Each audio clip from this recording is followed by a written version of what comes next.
Hey, hey, hey, hey. Happy Friday. Hey, hey, hey, hey. Oh, happy day. Oh, happy day. When Jesus won. When Jesus won. He washed our sins away. Come on, y'all. I know I'm late, but come on, come on, come on. You will understand better by and by. Yes, sir. Yes, ma'am. Come on, come on, come on, come on in, baby. Oh, what a day. Oh, what a day.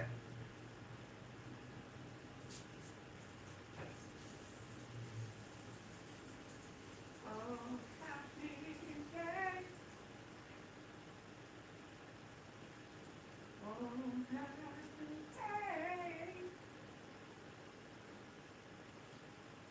And Jesus forgive.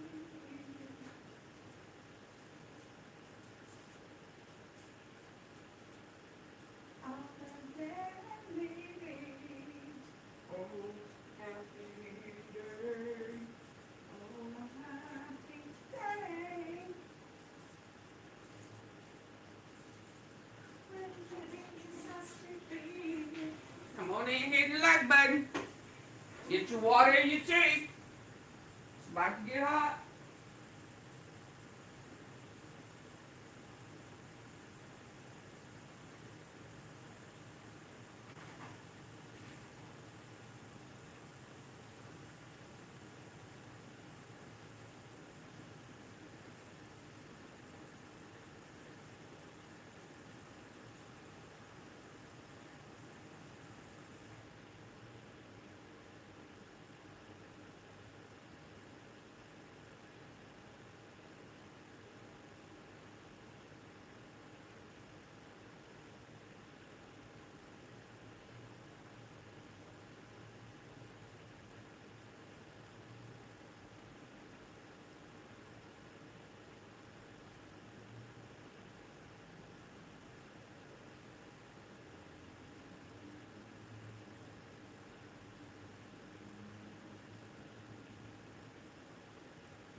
come on.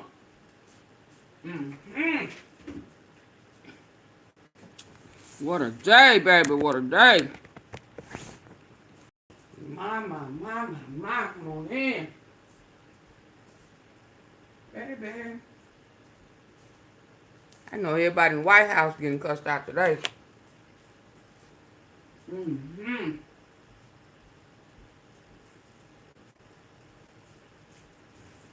I can't get to it fast enough. Hey, y'all, come on in. It's 62 people in here, only 6 likes. That ain't gonna work. Not with this tea today. Double tap coming in on the face of your phone. Double tap on the face of your phone. I hit the 3 dots at the top right corner. Baby! Because I hope y'all already know once I start looking and seeing what I see, I can't stop. I can't stop to start alive. I just can't do that. Because I'll forget and get caught up in something else, baby. So, if y'all got an attitude, because I am late, oh, well, the tea is hot. It's hot.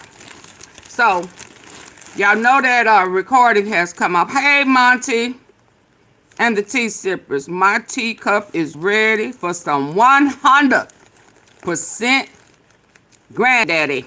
This is my granddaddy. Baby. Baby.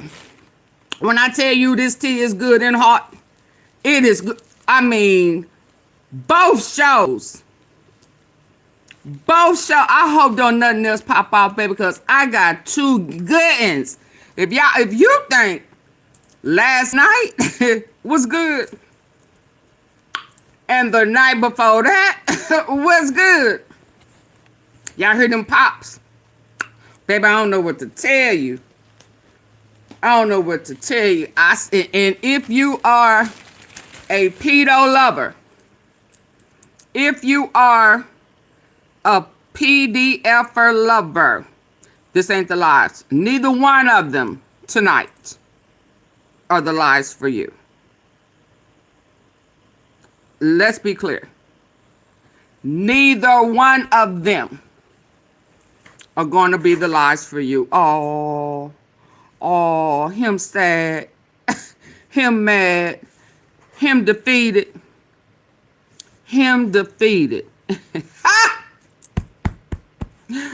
Woo, now y'all listen. Know for sure he gonna pull a stunt. Cause he's mad as hell. Him mad. Him scared. Him mad. Him depleted and defeated. Yes, Lord, thank you.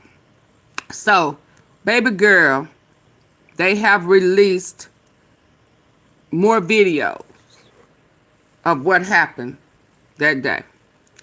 This called this girl out her name after he shot her like itch, like very intentional.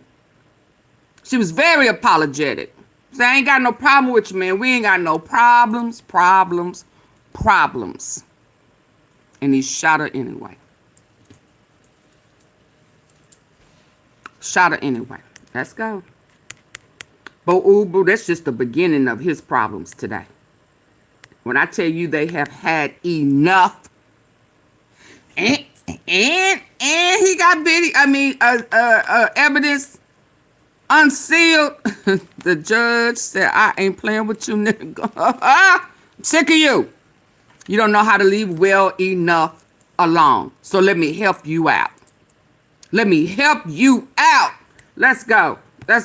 All hell is breaking loose So in is. Minnesota as cell phone footage has surfaced showing what transpired before the ICE Gestapo, the SS, the officer by the name of Jonathan Ross, executed in cold blood Cold blood, baby. Renee Nicole Good in South Minneapolis. This cell phone footage appears to be taken from Jonathan Ross's phone. So how scared was this guy if he was recording her in the first place? She says, "I'm not mad at you, bro. I'm not even mad at you, bro. She was just trying to drive away." So she was trying to de-escalate, not the police. Ain't that what they trained to do? Are they not trained to de-escalate the problem? Oh, he ain't the police. He ICE. He KKK. KKK. Yeah, the modern day. So he Trump. He Trump KK. Okay. Oh, let's go. He said, de-escalation. That ain't what I'm on. I need numbers. I need bodies. I need bodies. Yeah. I need for them to either be escorted out or taken out. I'm sick of Minneapolis. I'm sick of Minnesota. I can't make no money off them. You understand? Let's go.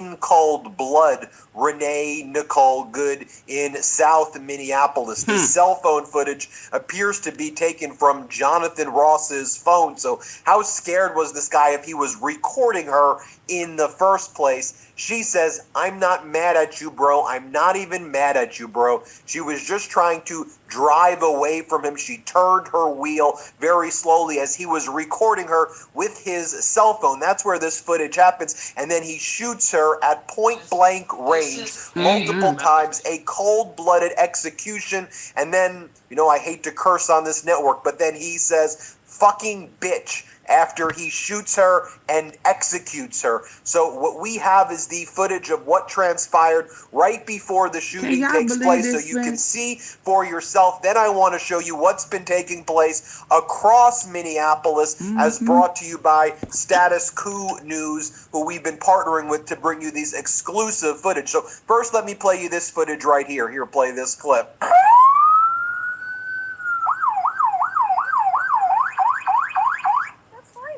I'm not mad at you.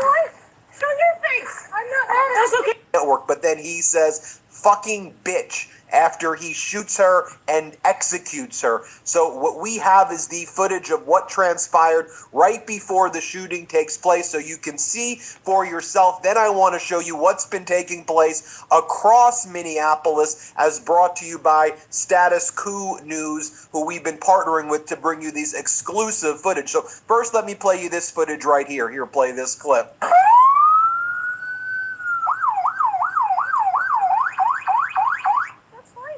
I'm not mad at you. Show your face. I'm not mad at you. That's okay. We don't change our plates every morning, just so you know. It'll be the same plate when you come talk to us later. That's fine. U.S. citizen, former fucking country. You want to come at us? You want to come at us? I said go get yourself some lunch, big boy. Go ahead. Out of the car. Get out of the fucking car. What difference does it make? Keep it moving. You worried about the wrong things, ma'am. The cover-up continues also as Trump's Gestapo. Get out of the car. Fucking bitch. We don't change our plates every morning, just so you know. Partnering with to bring you. That's fine, dude. I'm not mad at you. How's she hostile? I'm not mad at you. That's okay. We don't change our plates every morning, just so you know. It'll be the same plate when you come talk to us later. That's fine. U.S. citizen, former fucking country. You want to come at us? You want to come at us? I said go get yourself some lunch, big boy. Go ahead. Out of the car. Get out of the fucking car. Get out of the car. Fucking bitch. the cover-up continues also Wow. as Trump's Gestapo and Trump's FBI claims that they're taking over the investigation, refusing to share evidence with local law enforcement to further cover up the cold-blooded murder.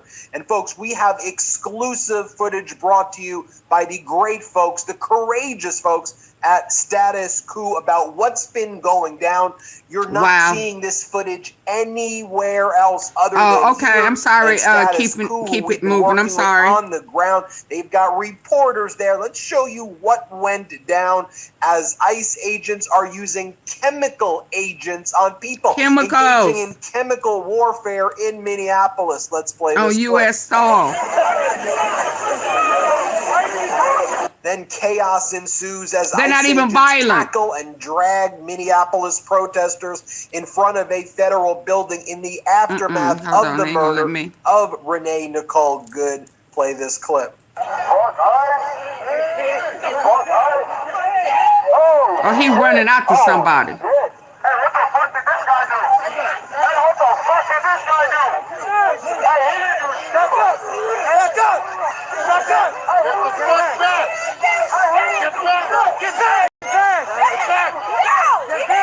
That man ran across from the other side to tackle him down.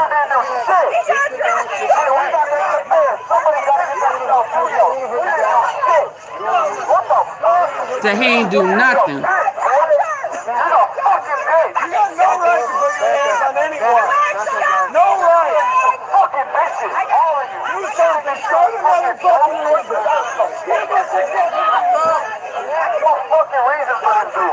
I ain't near you, bro. I'm not near you. Don't put your hands on me, bro. I ain't doing all that shit. Wow. ICE agents push, drag, and tear gas Minneapolis protesters. Let's play this one. Wow.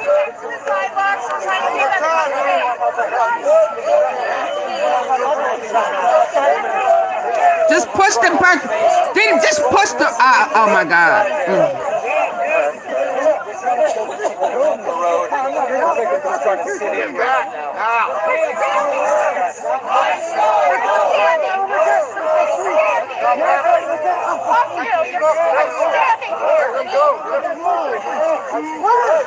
Push him down and then tell him.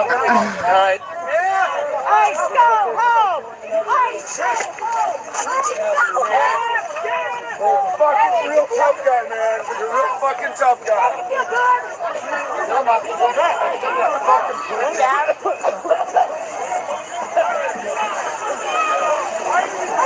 You know, in connection with one of the federal court cases against the Border Patrol, and another morning walk. With our mom's osteoporosis, I thought our days would be different. Piece of shit. No. Alright. ICE, go home! Fucking real tough guy, man. You're a real fucking tough guy. Oh, they got gas masks on.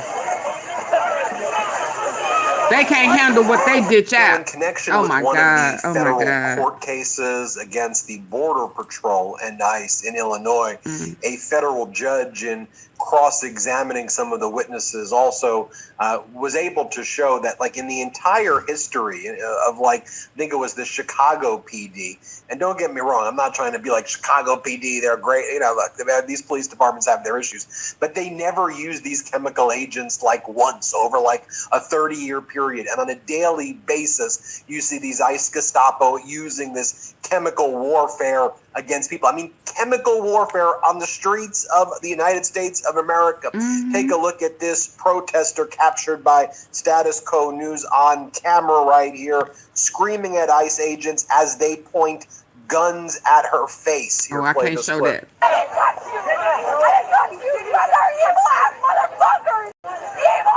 Where's the fucking humanity? You want another million white lady to fucking shoot your humanity while you didn't touch you? Get the fuck up off our people! Stop killing us! Stop fucking killing us! How about that? Fuck! No one is doing shit. Don't let these motherfuckers lie. Nobody has touched you. Right. No one has touched you. Motherfuckers! You were causing sin. You're with us. You should be Here's another Minneapolis ICE protester scolding the line of ICE agents. This was also caught on camera, as all this footage was, by the great folks at Status Coup. Here, play this clip. Murdering a mother of a 6-year-old child, you're in the wrong place in your soul. God help you. God help you. God help you. Every one of us has to look at what the choices we make in this world. We have to look at the decisions we make. No amount of money is worth what happened. No amount of money is worth taking fathers away from their families so they can't work. No amount of money is worth it. It's walk away. You can walk away. And that's you a don't female. Have to do this. This is a female. You really don't have to do this. You don't have Talking about to have do a good it. day, ma'am. Everybody has to follow their own conscience. Everyone has to follow their conscience. Everyone has to do what's right. So he comes up. He comes up to try to intimidate. Oh wow. Oh wow. Wow. In front of their God, in front of their soul. Everybody has to follow their own conscience. Everyone has to follow their conscience. Everyone has to do what's right in front of their God, in front of their soul, in front of themselves. So she moved away from it. That's what you have to do. You have to grapple with the fact that a 37-year-old look at him following her. was murdered by ICE yesterday. Oh, wow. In cold Trying to blood. intimidate. She left a 6-year-old son. Her son's named Emerson. Emerson does not have a mother today. Emerson doesn't have a mother today because one of you murdered a woman in cold blood yesterday. Emerson does not have a mother today. Don't smirk at me, man. Don't smirk at me. I can see the smirk behind cold blood yesterday. Emerson does not have a mother today. Hey, room shaker. Don't smirk at me, man. Don't smirk at me. I can see the smirk behind that. Don't smirk. The death of a woman is not smirkable thing. Then in the evening. Oh wow, this is Murdered a woman in cold blood yesterday. Emerson does not have a mother today. Don't smirk at me, man. Don't smirk at me. I can see the smirk behind that. Don't smirk. The death of a woman is not smirkable thing. Then in the evening hours, as protests continue to break out, a car ran over a protester in Minneapolis as protesters march in the rain against ICE after the murder of Renee Nicole Good. Let's play it. Who voted for Trump, and they completely disown that. They don't believe in that anymore. The Republican Party. Whoa. Seeing. Whoa. yeah. No, I ain't buying that. Just watched a car nearly run over That a right protester. there. Maybe they did hit the protester. I'm not down with you getting in front of shit. You know, don't hop in front of a car or hop on a car and then say somebody ran you over. I'm not cool with that at all. The Republican Party. Whoa. Seeing. Yeah, see, Whoa. yeah. Just like that police officer that came around. I was listening to somebody. You know, never mind. I'm not going to go on a tangent. But I was listening to somebody who have an opinion and did not fully watch none of the videos because they didn't even know where that officer came from yesterday from around the car. They didn't even know. They said, oh, he was down the street somewhere. No, he was not. No, he was not. Let me say that. No, he was not. He was behind the car that was next to that car sideways, parallel like. So no, he was not down the street on the other side of the street. No, he was on the other side of the car. He came from back,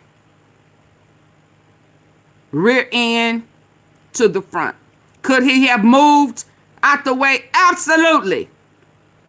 He positioned himself in that position on purpose, just like this person right here got in front of that car on purpose. So just like the officer could have moved out of the way, this person right here could have moved out of the way. We ain't gonna be lying And we ain't gonna say, oh, well, he didn't have to. Well, if we say that about this protester, then we have to say that about the officer. They both could have moved out of the way. Car nearly run over. Can't force protester. nobody They did to the hit you protester. and then say they intentionally hit you. No, Just you watch wanted the to car be hit. Nearly run over. Anymore. The Republican See, Party. he hopped on the, you know, Whoa! no, he hopped on that car. Just Period. watch the car nearly run over a protester. Maybe they did hit the protester. Oh, they're gonna get chased. We're seeing some of the protesters chase down that car. Oh, wow.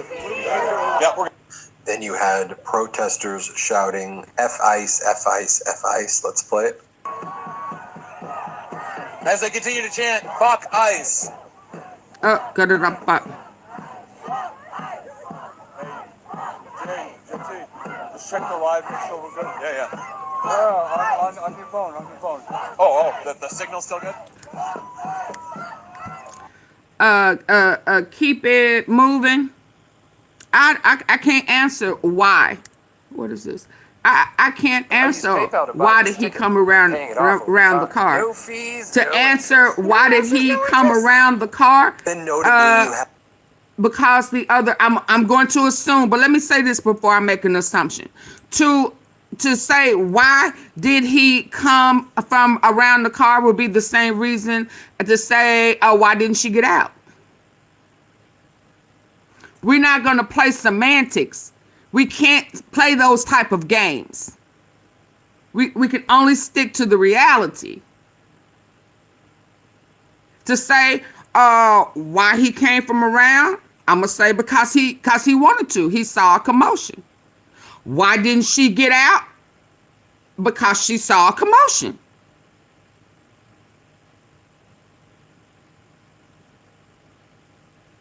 I mean, that's how that can play out.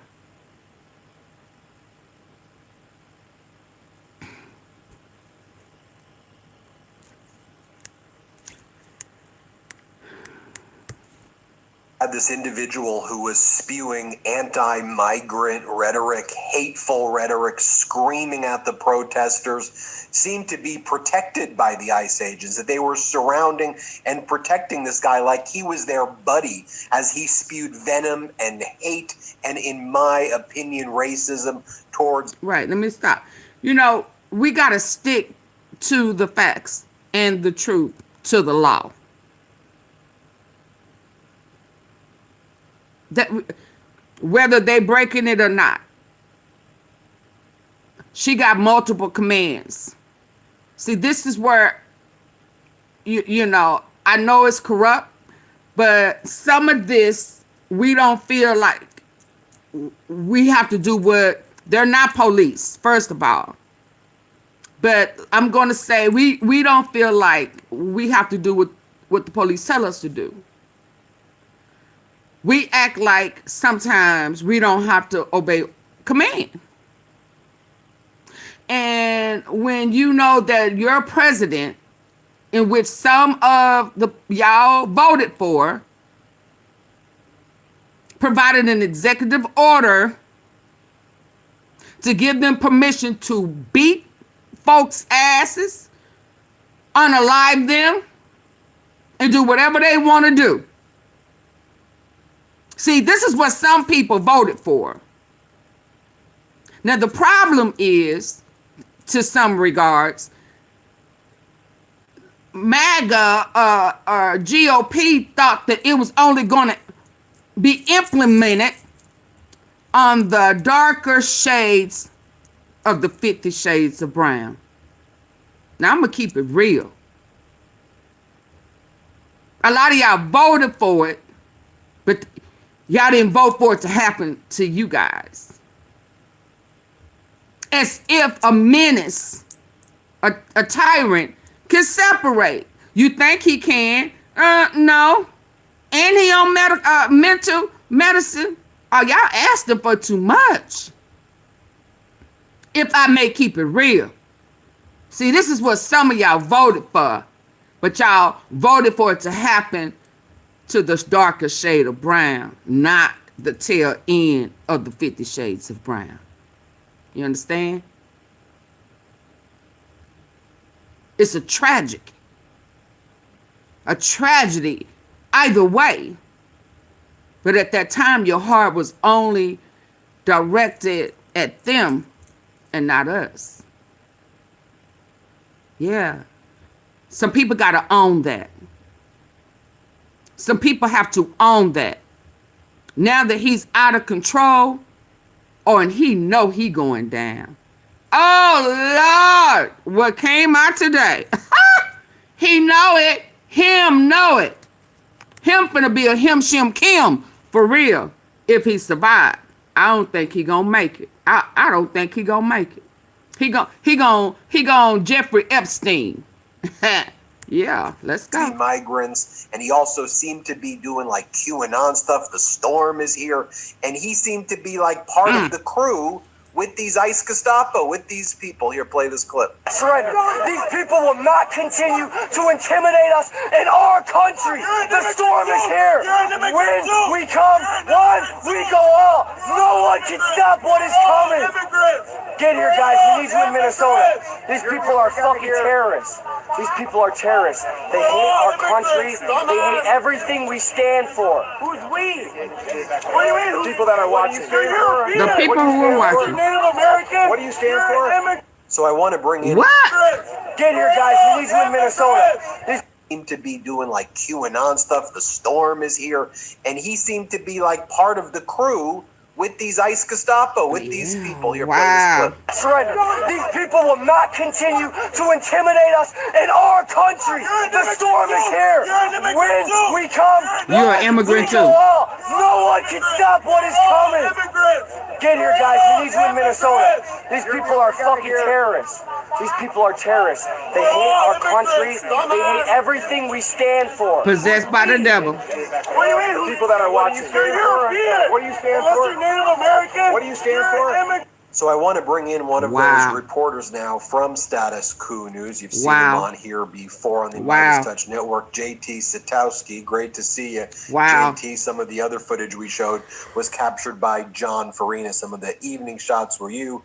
Shout out to John Farina and the great Wow. work he's doing. Shout out to Status Quo in general. And before you and I get into this, I just want to tell everybody, make sure you subscribe to Status Quo on Substack. Help them grow their YouTube channel. They are bringing you exclusive footage you're not seeing This is anywhere else. And let me just say, crazy. as one of the co-founders of Midas Touch, it's been an honor to work with Status Quo. They are the real deal. And make sure you subscribe on their YouTube channel and their Substack. This is the exact type of independent media company we should all be supporting. So with that, JT, you've been embedded in these protests, and you and I spoke about the last major ICE invasion surge when you were taping.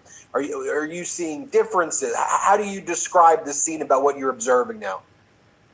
I have to say that what is happening in Minneapolis is depressingly similar to what we documented for the 2 months that we were on the ground in Chicago. We were on the ground in Chicago for 2 months. Then we were following ICE and Border Patrol as they ramped up operations in Charlotte. And then we've come here to Minneapolis, where we've been on the ground nearly continuously for the last month or so. This story, the crackdown that's happening here in the city stretches back before the murder of Renee Nicole Good. But the similarities are what is so disheartening to me. You're watching the same patterns play out here in Minneapolis that you saw in Chicago. Because in Chicago, we watched immigration agents shoot 2 people there, killed 1, left another woman with 7 bullet holes. And now it's playing out again in Minneapolis, where the Trump administration picks a blue city of the month to crack down on and to immiserate the residents who live there, to terrify the immigrant populations, or really any person of color, and come in and ramp up the pressure. Right? especially Border Patrol. There's a difference between ICE agents and Border Patrol agents, and Border Patrol really seems to bring a new level of pain to these communities wherever it is sent. You see much more of the cowboy tactics, and it's the first day that Border Patrol was on the ground here in Minneapolis when Renee Nicole Good was murdered. Murdered by an ICE agent, to be sure, but murdered on this first day of a 1 month further ramp up in the deployment of Trump administration goons here in the Twin Cities area. You know, and it seems with the Trump regime's immediate response to a video that we all saw, which was a murder in cold blood. We saw the video. There's no way to spin that video, you know, other than the police escalate. I mean, the ICE agents escalated, and then they shot in cold blood a very scared individual, didn't know what to do in a situation like that. But the fact that the Trump regime immediately labels her domestic terrorist and using that language, this is what would happen to your body. Y'all, please double tap the face of your screen for me, please. Get the lights up. First gummy at bedtime, maybe expecting disappointment, but 20 minutes later, your racing thoughts slow down. And can you please double tap the face of your screen? Get the lights. Also, and that these are leftists who need to be stopped, or to me, it's also sending a message, you know, to this. That's like this paramilitary force. I mean, you know, we talk about the colectivos in Venezuela. These are like American paramilitary that are now getting the orders. Got it. If what happened with Good is going to be defended by this Trump regime and they're going to say, we're okay with that, we have free reign to do anything that we want here. And it almost feels like there's that signal that's being sent as well. And again, just seeing the presence of those people there, they're dressed up as the military. Like, that's the thing that, like, those people are ICE and you know, it's hard to tell the difference sometimes between ICE and Border Patrol with the masks, but they're dressed up in their military gear like they're invading. I mean, that's the look and the, you know, against America. I don't know how else to describe it. There was a moment when we were on the ground in Chicago where some of the protesters were coming up to me telling me that National Guard troops had been deployed to Chicago before they ever actually had been, just because people were confusing the militarized look of these Department of Homeland Security agents and the level of equipment that they are being outfitted with by the federal government, that they look nearly indistinguishable from soldiers when they're wearing, you know, the same camouflage fatigues, the same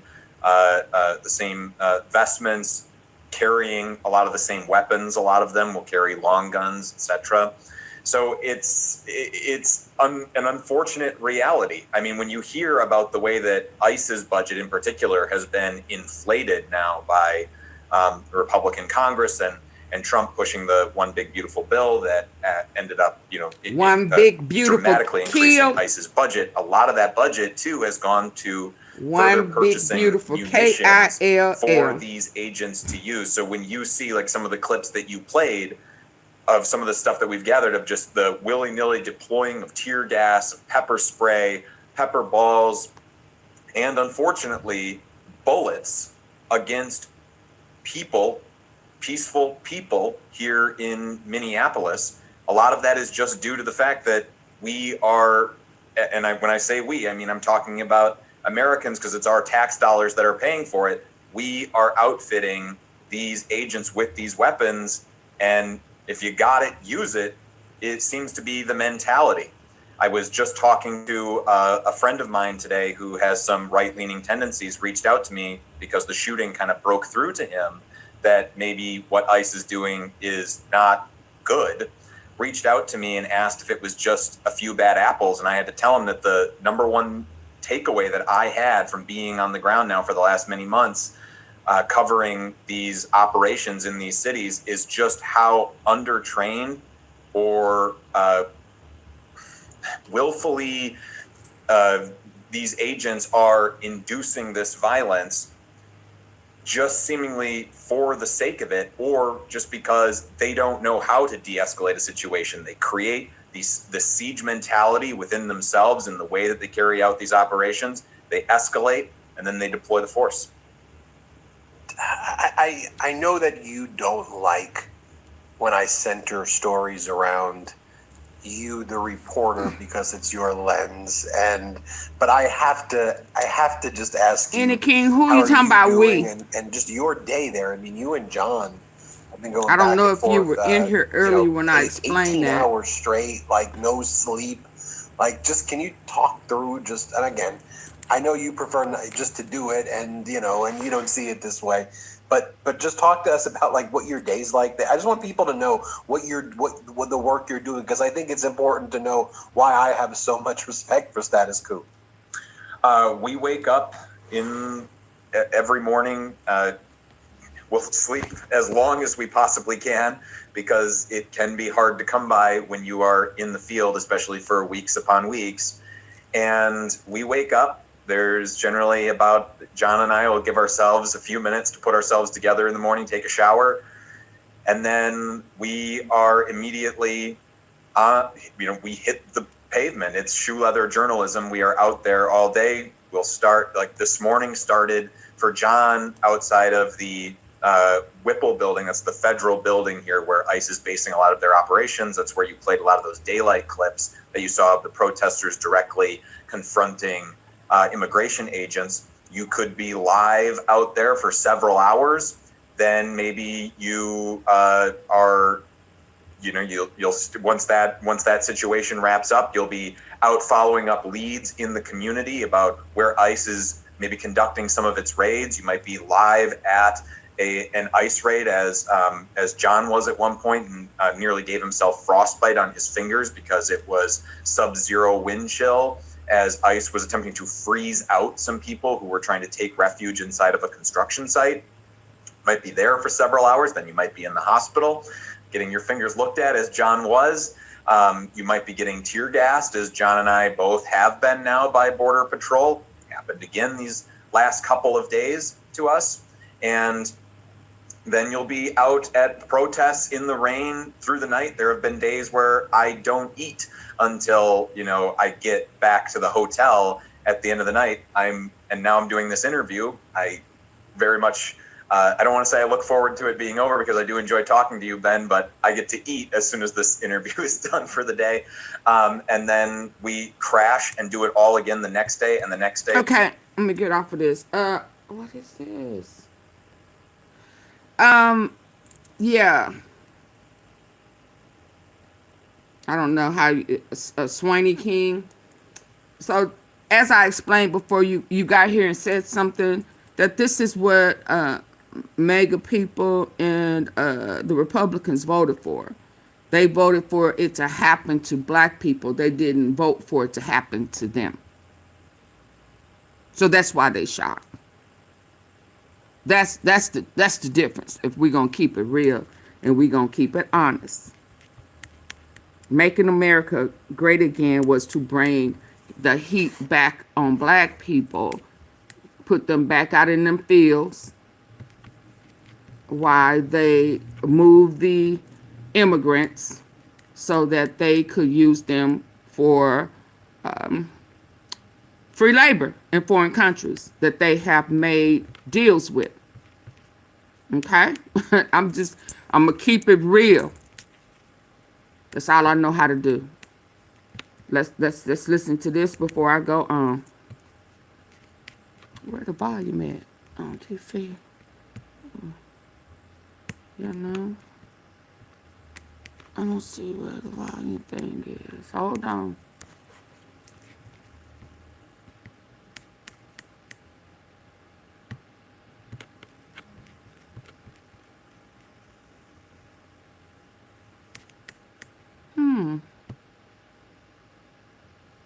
Oh, Lord, they done moved it. Hold on. It was sitting pretty, too. Ready to go. And you didn't send it to yourself. You ought to be ashamed. Good afternoon. There you go. I'm Rochelle Bilal, the sheriff for the city and county of Philadelphia. And I say her name, Renee Good. Renee Good. Renee Good. This should not have happened, but we're here today. Let know that law enforcement professionals, real ones, not the fake made up ICE, probably Trump's new army to attack citizens of the United States. Did you hear what I said? No law enforcement professional wears a mask. None. Yes, ma'am. None. Those that come into our communities wearing a mask to commit crime, thank God for our district attorney, Larry Krasner, who said he's going to lock them up. And I'm saying now, we are not going to whisk you away for them to hide your identity, because when you do it there, you're getting arrested there. No whisk away for them to hide you. None of that here. None of that here. Law enforcement professionals do not shoot at moving vehicles. I'm not saying fleeing, because she wasn't fleeing. She was getting out of the way. Law enforcement professionals do not stand in front of moving vehicles invoking an action that is illegal. No. Can you say that again, ma'am? Please. You way for them to hide your identity, because when you do it there, you're getting arrested there. No whisk away for them to hide you. None of that here. None of that here. Law enforcement professionals do not shoot at moving vehicles. I'm not saying fleeing, because she wasn't fleeing. She was getting out of the way. Law enforcement professionals do not stand in front of moving vehicles invoking. Invoking.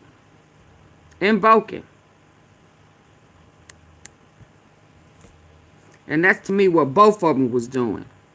I'm not saying fleeing, because she wasn't fleeing. I'm talking about the protester with the cardboard that night that got in front of the car, and the officer that shot her, assassinated her. I'm not saying fleeing, because she wasn't fleeing. She was getting out of the way. Law enforcement professionals do not stand in front of moving vehicles invoking an action that is illegal. No, we don't. And so we stand here today with all those who stand against the made-up, fake, what you can call ICE, professional law enforcement. I don't call them none of that. I call them made-up, fake, wannabe law enforcement. Because what they do is against not only legal law, but the moral law. So I'm with the DA, and we will work with them. If any of them want to come in this city and commit a crime, you will not be able to hide. Nobody will whisk you off. You don't want this smoke, because we will bring it to you. And the fake, whatever they call them. She said, we're going to bring the smoke. No, law enforcement, I don't call them none of that. I call them made up, fake, wannabe law enforcement. Because what they do is against not only legal law, but the moral law. So I'm with the DA, and we will work with them. If any of them want to come in this city and commit a crime, you will not be able to hide. Nobody will whisk you off.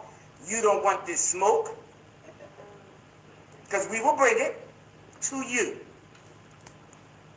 And the fake, whatever they call them, because I can't say the name, but the criminal in the White House will not be able to keep you from going to jail. Renee Good should be here today. And to her family, we are saying law enforcement professionals are not the ones here in this city that would do that. But She said, oh, absolutely, we'll bring it to you. Hey, Janet. Law enforcement professionals around the country do their job. And we have been fighting for years to build that bridge between us and our communities. You had one negative nutcase that causes this problem, and now we all have to fight again to let people know law enforcement works with communities. These crimes would not be down if we didn't have communities work with us. Thank you. Good afternoon. And he recorded this, y'all, on his cell. Oh, let me get to that. And I say her name. Renee Good. Renee Good. Renee Good. Renee Good. Renee Good. This Thank you, ma'am. But we're here today. Let know that law enforcement professionals, real ones. She did say real ones. Okay, I gotta move on, y'all. I got a lot going on. It gets even better. It gets even better. Yes, indeed. Yes, indeed. It gets better. But we just want to see this police officer's point of view. They said that he recorded it. He recorded it on his cell phone. This is not the police. This is not the police cam. This is his cell phone view. So when did he pull out his cell phone?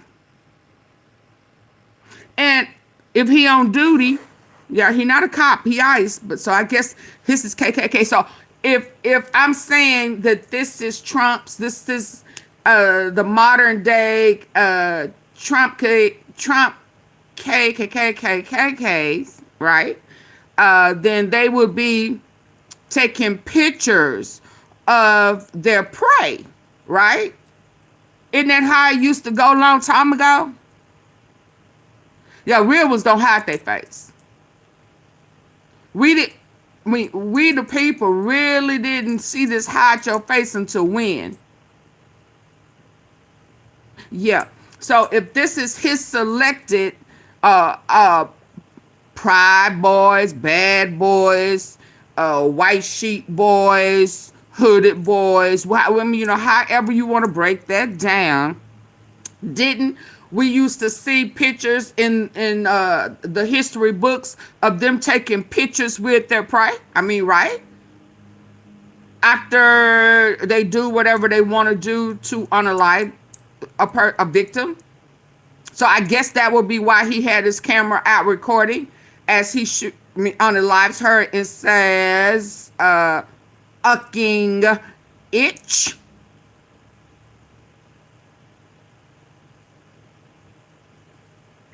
Yeah, let's go.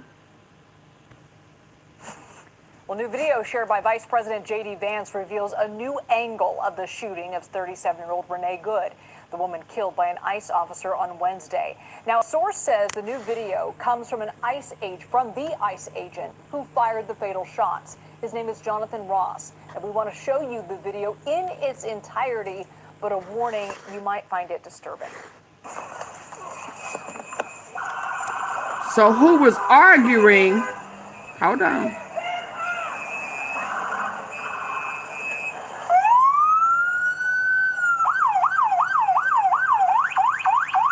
That's fine, dude. I'm not mad at you. Show your face. I'm not mad at you. It's okay. We don't change our plates every morning. Just so you know. So that's a different person talking about her. Come talk to us later. That's fine. U.S. citizen. You want to come at us? I said go get yourself some lunch, big boy. Go ahead. Okay, so y'all see the other guy that was yanking on the door. So to say that they was arguing or being whatever, the guy who was yanking on the door, he just got out of his truck, remember? So he just got there. So there was already some heat and smoke between this lady right here, the other lady that's driving, Renee. So that's a different person. This lady right here is a different person. Other than Renee Good. So she is already at it with the guy who actually shot Renee. Okay? Because these other officers are just now getting out the car. Right there. Here he comes. He just stopped. And now he's just getting out. So why is he even yanking on her door? He just got there. If we remember yesterday, it was a car that came around her that she let pass. She let pass, And then this guy, two guys pulled up in this trunk, and he gets out yanking on her car door. Why? Why? He just got there. Pay attention. I said go get yourself some lunch, big boy. He just not getting there. Go ahead.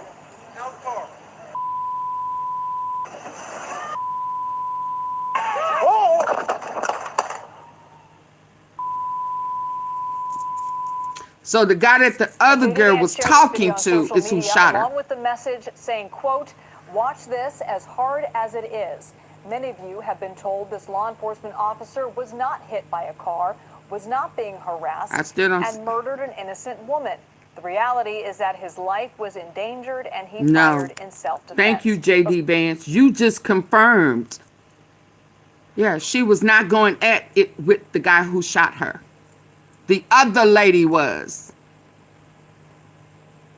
The other lady. And the guy who came yanking at the door, he had no reason to. He had just got there. So what was he trying to yank her out the car for? Huh? Thank you, though. Thank you.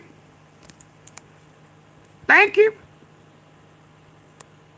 While you trying to prove your case, you just proved that he had no possible cause. I said go get yourself some lunch, big boy. He just got out. There go the car dog. He just got out. So how could she have been arguing with him if he just got there and just got out? So to say, why did the other guy come from around? He was talking to her. So when he came and started yanking, he walked around to the front of the car. And as she was turning, because she's seeing this guy coming towards her, she don't know who he is. It may say police, but what you coming at me for? You just pulled up. And I know that because I just let a car pass. This is bullshit. But thank you, J.D. Vance, for putting it out there. But why was he recording? So he was recording already because she was recording?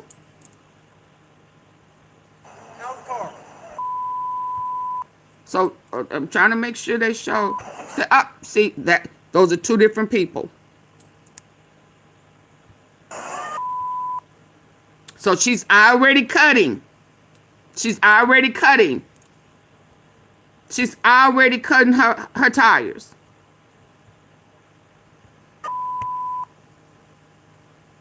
There's nobody in front of her. So he came around to be hit, just like that other guy, that other protester that night got in front of that car to be hit.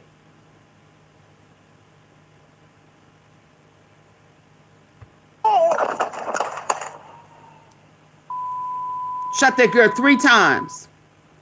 Now, J.D. Vance shared this video on social media along with the message saying, quote, "Watch this as hard as it is."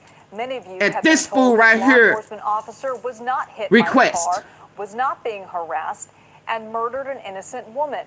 The reality is that his life was endangered and he fired in self-defense. Let's bring in CBS News senior coordinating producer Anna Schechter. Anna, we now have seen 2 angles of this shooting, one from a bystander, the other from the perspective of the officer who fired the gun. What do these 2 perspectives tell us, and what stands out to you? Well, it's really challenging to make a definitive determination and to get inside the mind of that ICE agent who fired the shot. The 3 angles that we saw yesterday, that emerged yesterday on social media and that officials were posting to X, etc., that we were watching, were a little bit more removed, and it looked from that angle to a lot of people like the driver was pulling away. However, officials like Kristi Noem, Donald Trump, and even eventually Tom Homan, who walked back initial comments where he was saying, whoa, let's let an investigation play out, they immediately jumped to the defense of the ICE agent. So that might cause a little bit of a challenge to the public to completely, who are Her home, it was a critics of this administration, to believe what the findings of an FBI investigation that is underway.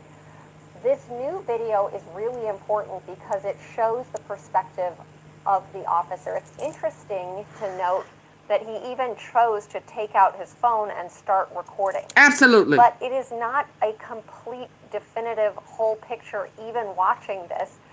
Bull crap, I see it. It does appear to show that he is impacted by the car. What's interesting, though, is we don't hear a clear gunshot, which is really loud. You hear it on the other, and it's probably just the way that, because of the impact of the vehicle, I'm not sure why, actually, but you don't hear it on this video. But it certainly, now we have a little bit more perspective, and we also have identified the wife of the victim engaging there with the ICE agent, so that paints a little bit more of a picture. So I think we're still slowly putting the pieces together. From my perspective, you know, we do investigative reporting here. We take our time. This is bullshit. All angles. It takes He was time not in to front put of the things vehicle. He put together, himself in position to and be make a hit. determination, and that's what ultimately a court would do, make a determination about whether the action that the ICE agent took was reasonable or not. And if anything, he got the vehicle hit him after he shot her. The investigation into this shooting is now solely being led by the FBI without the help of state and local experts. How might the FBI's takeover shape this investigation? And let me go back. It's now solely being led by the FBI without the help of state and that the ICE agent.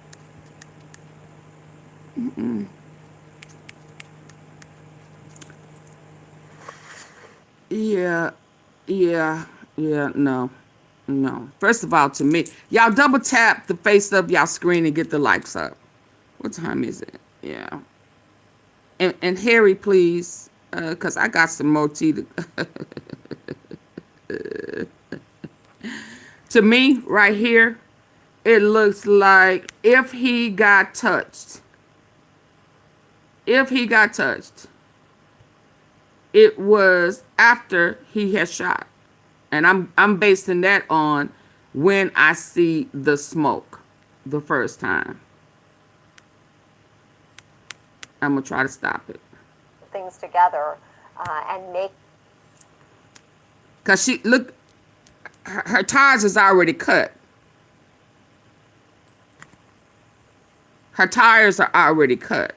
So when you ask me where did the other cop come from, he came from over here. He was back here talking to this woman. When when the truck came and the guy hopped out, he walked around this way. Not down the street. He just walked from behind the quarter panel back here to around here, right? So the tires is already cut. And here's the gun. And it has not went off yet because there's no smoke. There is no smoke. So to say she was trying to hit we saw the other angle where she cut the tires. So that's why it's like that. Now watch the smoke. Okay. Now we see the smoke.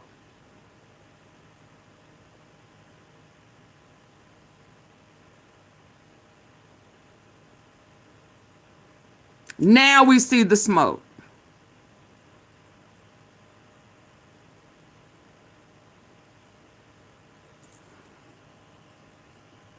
So if the vehicle made contact with him, it was after he shot, not before.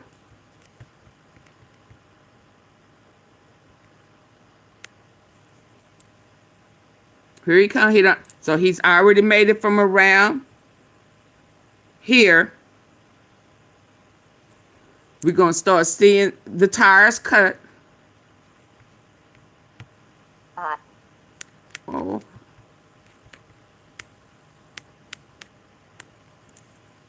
The tire is cut. No smoke yet.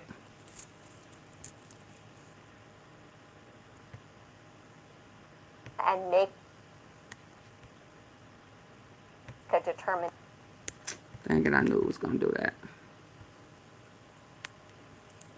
Now there's smoke.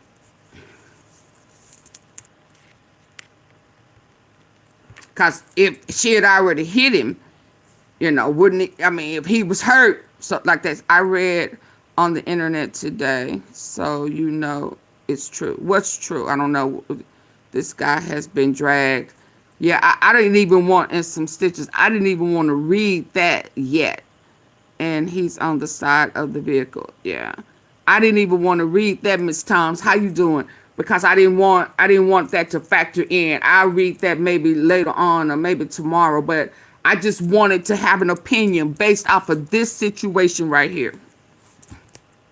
And not his other ones, because I didn't want it to taint my view. And that's what ultimately a court would do, make a determination about whether the action yeah, her tire was already cut. ICE agent took was reasonable or not. Liz. No, it wasn't reasonable. He could have left. About a court and also a potential trial. The investigation into this shooting is now solely being led by the FBI without the help of state and local experts. How might the FBI's takeover shape this investigation, and it's going to be that tainted. Impact future legal proceedings in the possibility that this case does indeed go to trial? It's such a great point, Liz. There are nuances here. So, oops, sorry, what would have happened is the FBI would take over as the lead since it's so high profile and it's a federal agent was involved. his own but fault too. usually, Oh wow. The state agency would support, and in this case, it's the Minneapolis Bureau of Criminal Apprehension. This is an office that has a history of conducting investigations thoroughly. In fact, we've covered their work. There have been some high-profile things playing out, including the murder of a state lawmaker in just the last 12 months. So generally, that agency is going to support, and there's a coordination. So say that again. They done killed somebody? Conducting investigations thoroughly. In fact, we've covered their work. There have been some high-profile things playing out, including the murder of a state lawmaker in just the last 12 months. So generally, that agency is going to support, and there's a coordination. Even like a federal prosecutor might talk to a district attorney, and in this case, it's the Hennepin County District Attorney. But there's been such a breakdown in trust and communication. This is highly unusual. And so now, since the state investigative body has essentially, they're saying they don't want to be involved because they've been blocked from accessing key information, that might make it challenging. However, I reached out to the Hennepin County District Attorney today because I immediately thought, well, wait a minute, what are they really going to do? And they did put out a statement that they want to exercise their right. They're going to do what they feel is right, and they want to do their own type of an investigation. It remains to be seen exactly what that will be, but this is all a very fluid situation, and a woman lost her life. So in this instance, a thorough investigation is key, and I think that's what the public will demand, and it remains to be seen how this will all play out. Yeah, and I'm curious, from the get-go, almost immediately after this shooting, you had high-ranking government officials like Kristi Noem, Vice President J.D. Vance, immediately saying that this ICE officer acted in self-defense, that he was being threatened, his life was at stake here. How might that dialogue and those statements being made to the public, either on social media or on press conferences, is that going to have an impact eventually in this, if this does go to trial? Well, let's say the Hennepin County District Attorney chose to file a charge. That might be taken into account, and the District Attorney might present that as evidence that the FBI couldn't conduct defense, that he was being threatened, his life was at stake here. How might that dialogue? We didn't hear him being threatened. To the public, nobody threatened him. Or on press conferences. Nobody threatened him. I need for y'all to double tap the face on y'all phone if you're listening in on your phone device. If you're listening in on your phone, the screen, double tap it, please. Real easy breezy, double tap. It'll give you a thumbs up. And if you're on your computer listening in, there are 3 dots at the top right corner in. If you can hit those 3 dots on, it'll take you to where you can hit the like button. We are hour and 11 minutes in, and it's 367 people in here. I should have at least 200 likes. So just double tap. And I know that majority, based on my analytics, majority of y'all listen to me on your phone device. So just double tap. Real quick and simple. The tea gets better. Trust me. It's just hard. It's just hard. Come on.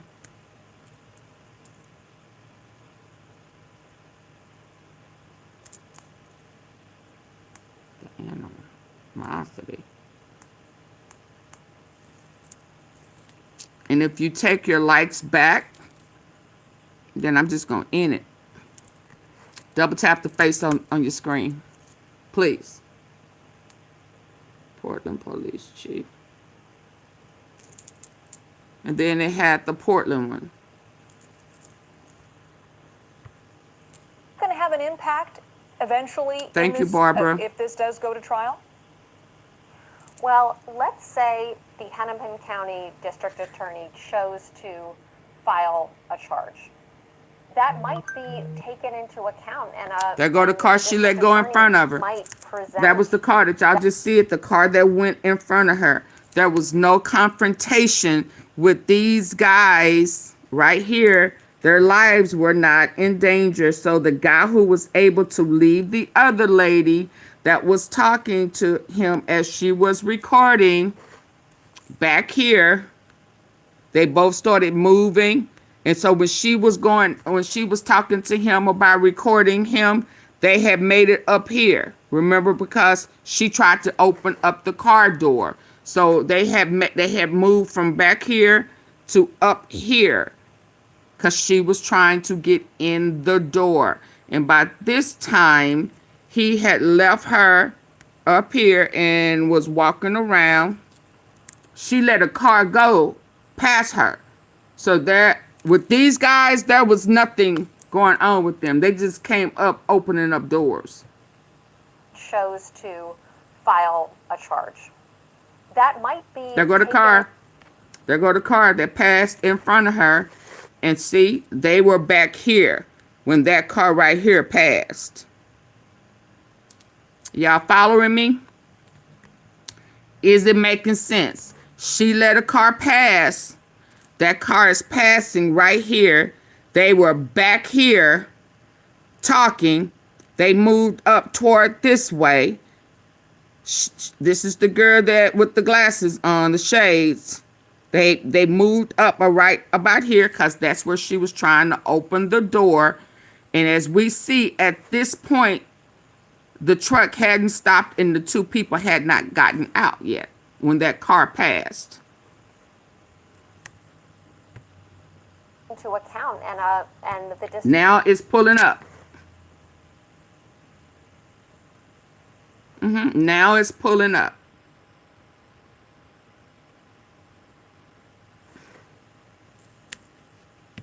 District attorney might present that as evidence that the FBI couldn't conduct an independent So it investigation. wasn't these guys. So she had already backed up. She had already backed up. So I can't see them. But hey, Joanne, I can't see them because they're on the other side. So she had already backed up and is about to cut her tires to pull off and maybe follow that car that had rolled on past.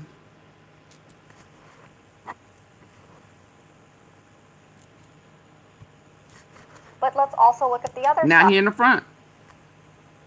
And before he shot, her tires were already cut and she was moving. All he had to do was move out the way. So she was cutting and leaving before he pulled in front of the car. So he put himself in front of a moving car. You cannot do that. And then holler self-defense that my life was in danger. Bullshit. You put your life in danger. Her car was already moving.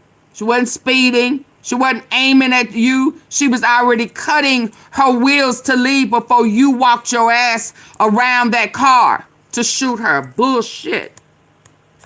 It's bullshit. And they know it.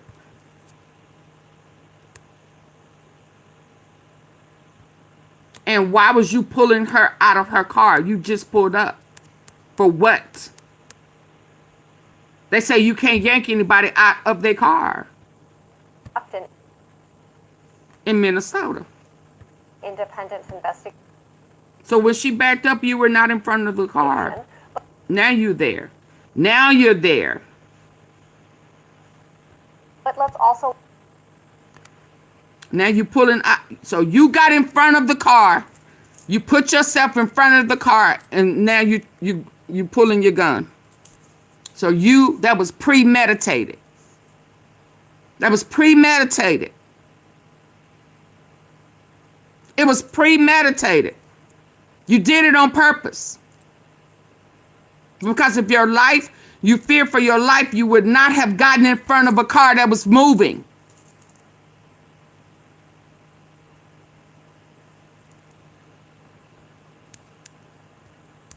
Look at. It's bullshit. You cannot make somebody hit you and then say, "Oh I was scared for my life, so I don't know. I just put myself in front of a moving car and then I shot it because I was scared." I mean, you reckon if you were scared, you move out the way? No, I'm just gonna get in front of it.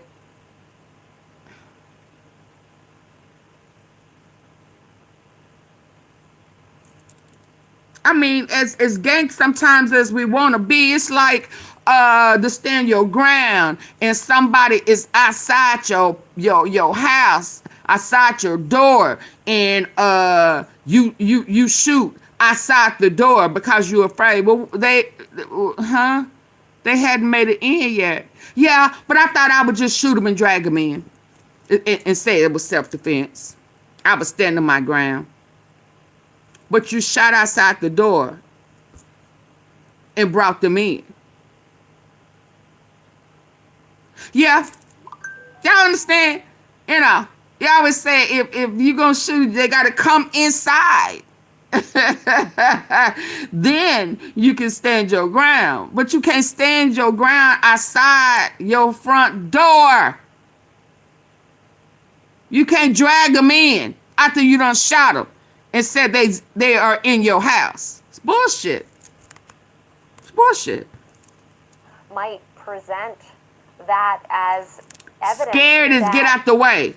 Scared is move, get out the way, get out the way, get out the way. Scared is not go into a car that's moving.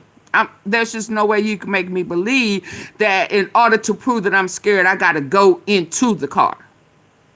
Not pull away from it. You pulled away from it after you shot. You immediately backed out the way.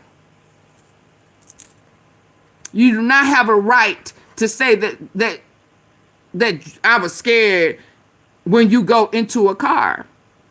No, that's bullcrap, y'all. The FBI couldn't. You have a responsibility to get yourself out of danger.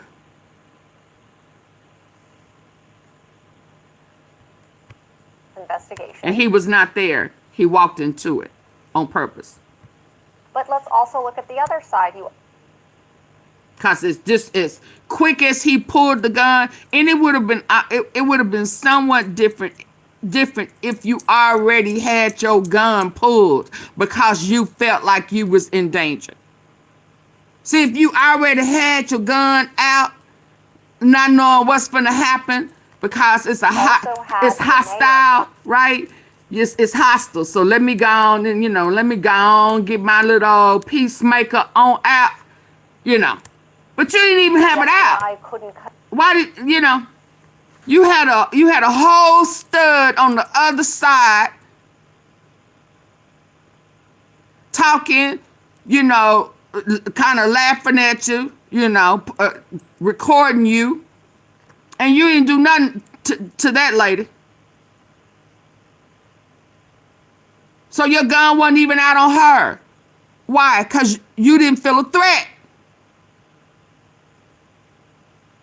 Again, it would be totally different if you had your peacemaker out when you was talking to the other lady because it was hostile. It wasn't hostile.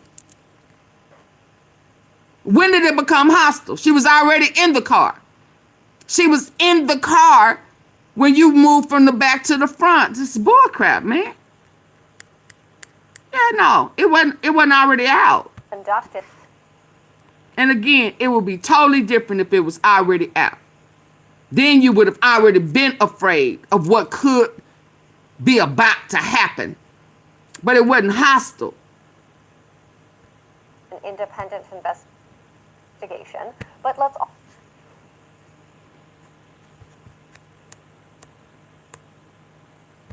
also look at... You just now pulling your gun. That lady has been in the car.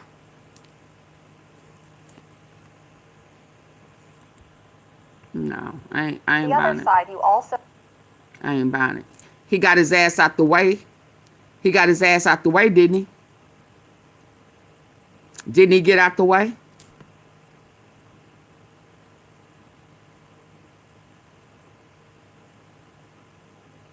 So he do know how to get out the way? Yeah, no. It's a no for me. Let's go. So had the mayor come out and local officials come out and declare that the ICE agent he wanted an the insurrection. woman That's before exactly right. the investigation was complete.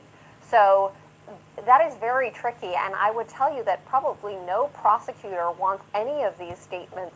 See, does she look like she hostile? Does she look hostile to you? Do she look hostile? Mm-mm. This woman is saying, I'm not even mad at you. She not hostile. And y'all came and shot this lady. Out there on either side because they don't want the legal process to be put in jeopardy. We have a court system, imperfect as it is, it's still what we have, and it's important that we honor the process. Now, is there a possibility that whoever she let pass may have been an immigrant? Maybe. Maybe. They got a whole system. They got a whole process in their neighborhood to protect, their neighbors. They do. They had a whole process. The whistle blowing and, they had it all worked out. So there is a great possibility that she was letting an immigrant pass.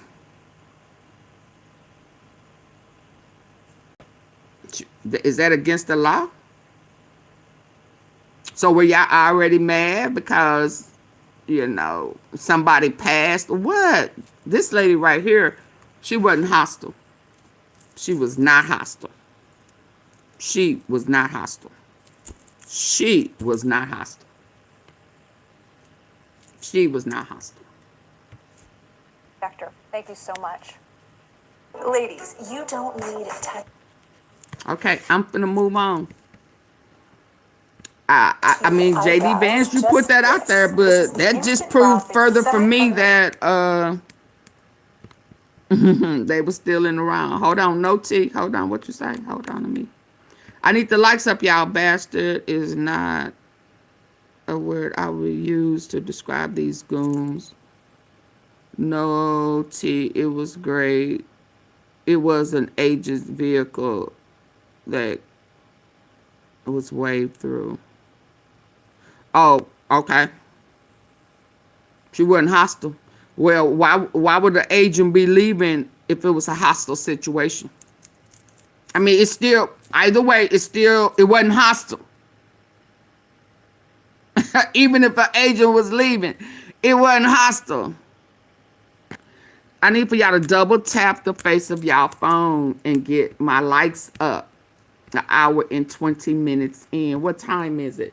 It's 6 o'clock. I don't know if y'all know me over here, but I will shut it down. Okay, all hell broke loose. I got that one.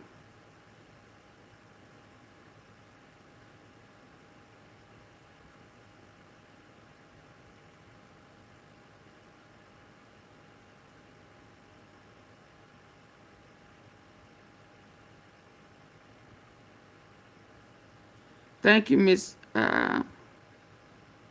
Tom. Oh, yeah. Hold on. Hold on.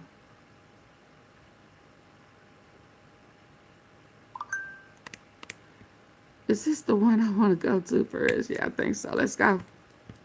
Recordings is also going to have an impact on... So y'all know it was an unsealment today, right? Hi, Ted Jonathan Ross is name of ICE agent who murdered Minnesota woman. Yeah. Criminally insane demeanor. Okay. Hold on. Now, are y'all ready for some good old tea? A refreshing tea. What's a good refreshing tea? A good on a hot summer day. I got peach tea or mango tea, hibiscus. What's a good refreshing ass tea? Huh? What is a good refreshing ass tea? Cause it's about to get good. Yes, indeed, Auntie. Yes, indeed. Get my likes up, y'all. Double tap the face of y'all screen. Get the likes up. We are about to go in. And you definitely don't want me to interrupt this one saying double tap the face of your phone if that's how you're listening in, or hit the 3 dots at the top right, or send, twisted tea. Pour some twisted tea. You want some Lipton, a green tea, peach flavor. Woo, it's about to get good. You might get a sermon up in here today. Yes, Lord. Our days of seeing this ugly orange face, my uncle, may be over soon, and very soon he will be gone to see the prison doors. I say soon and very soon. Don't do it. Don't do it. Come on, Uncle Bill, Uncle Bubba, whatever. I need at least 30 people to dump that have not already. To double tap the face of their phone that they're listening in on. Just touch it. Say, thank you, Lord. That's 3. Thank you. Just say thank you by double tapping. And if you got 3 dots at the top right, hit them 3 dots. I promise you. I promise you. It's good. And if it ain't, I'll give you your double tap back. How about that? I'll give you your double tap back. You would kick in done. I was finna go in, wasn't it? Yeah. Soon and very soon. You going to see the King. Hallelujah. Hallelujah. You are going to see the judge. Let's go. Get the lights up, y'all. I've always believed that the truth has a way of coming out eventually. You can bury it. You can fight to keep it hidden. The truth? The truth, so help you God. You sure looking good for your old age. You know, you keep talking like that. I got a compliment for you, Bubba. Let's go. You can throw up every legal barrier imaginable, but eventually, Woo! I've always believed that the truth has a way of coming out eventually. You can bury it, you can fight to keep it hidden, you can throw up every legal barrier imaginable, but eventually the truth surfaces. The truth gonna set you And free. today, that's exactly what happened with Donald Trump. A federal judge has unsealed recorded phone calls that Trump and his legal team had been fighting desperately to keep buried for over a year.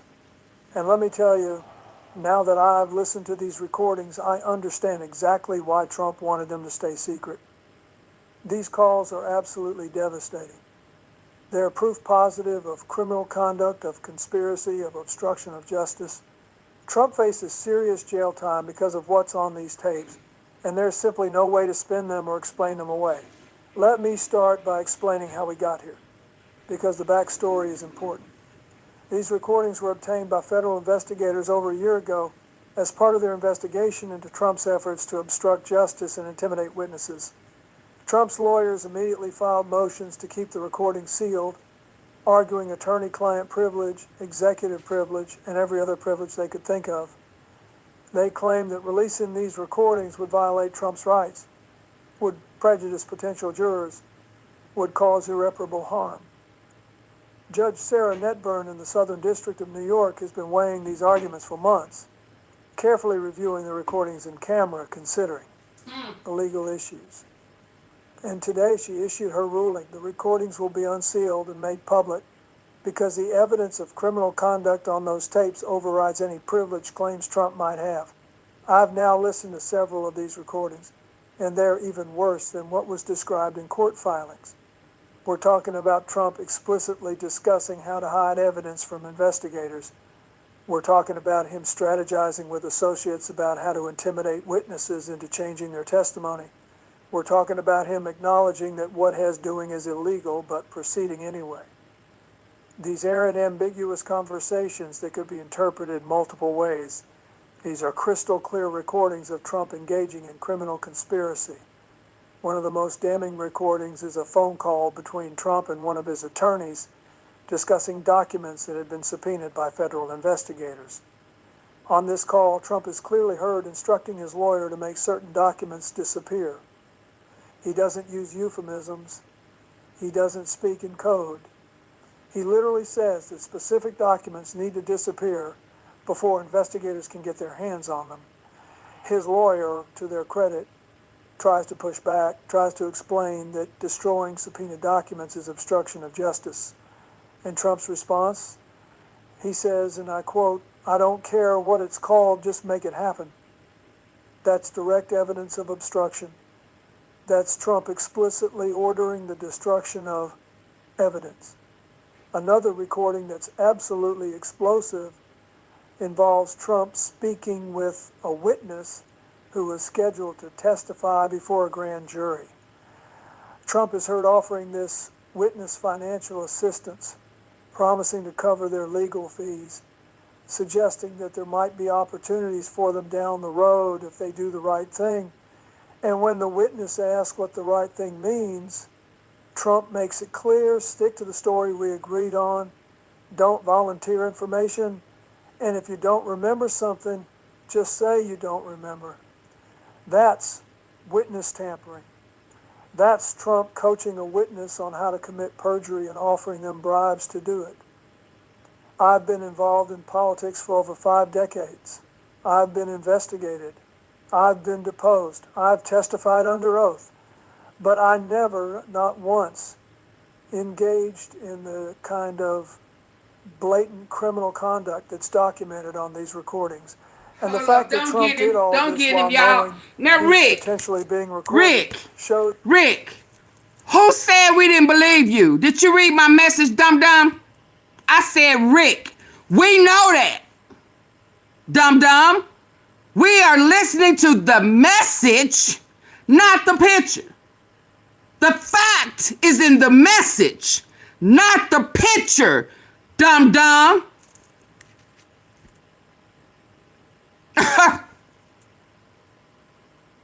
What the hell is wrong with you? I can put an AI picture up just like this, and my message is still gonna be the same, whether it's an AI picture or not, dumb. So nobody said they didn't believe you. I said, if you could read, we know that. Now what that mean? What he's saying still happened. Did you do your research, or did you just come in here to deflect? Well, we don't want your deflection because you did not hit the like button. So get out. Deflect over there. We absolutely know that.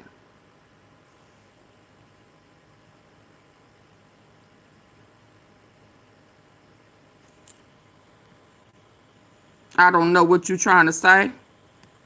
I think you got a troll page because that other page was just created in January 2025. So go on, play over there with yourself. I'm going to tell you what I want you to do. Do exactly what I said in this order. Take your middle finger.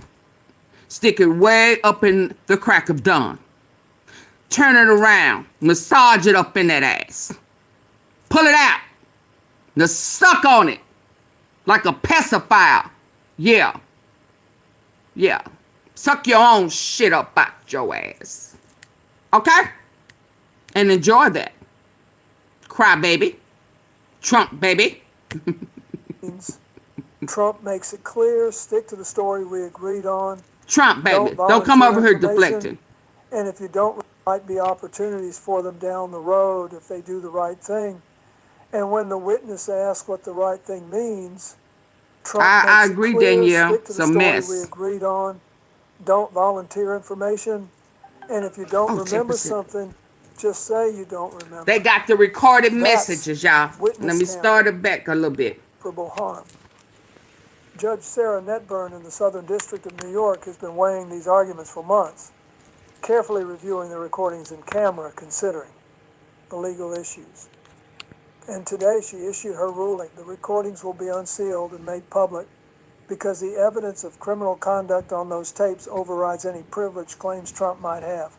I've now listened to several of these recordings, and they're even worse than what was described in court filings. Hi, Pamela. We're talking about Trump explicitly Marshall. discussing how to hide evidence from investigators. We're talking about him strategizing with associates about how to intimidate witnesses into changing their testimony. We're talking about him acknowledging that what he's doing is illegal, but proceeding anyway.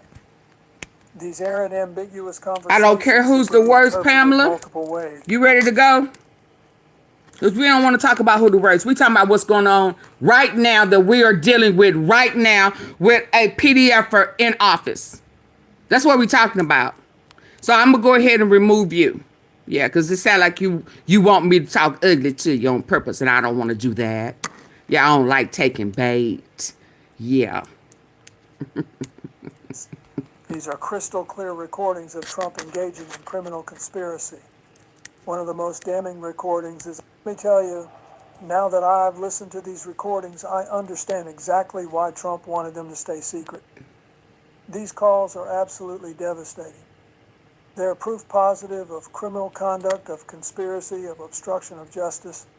Trump faces serious jail time because of what's on these tapes, and there's simply no way to spin them or explain them away. Let me start by explaining how we got here, because the backstory is important. These recordings were obtained by federal investigators over a year ago as part of their investigation into Trump's efforts to obstruct justice and intimidate witnesses.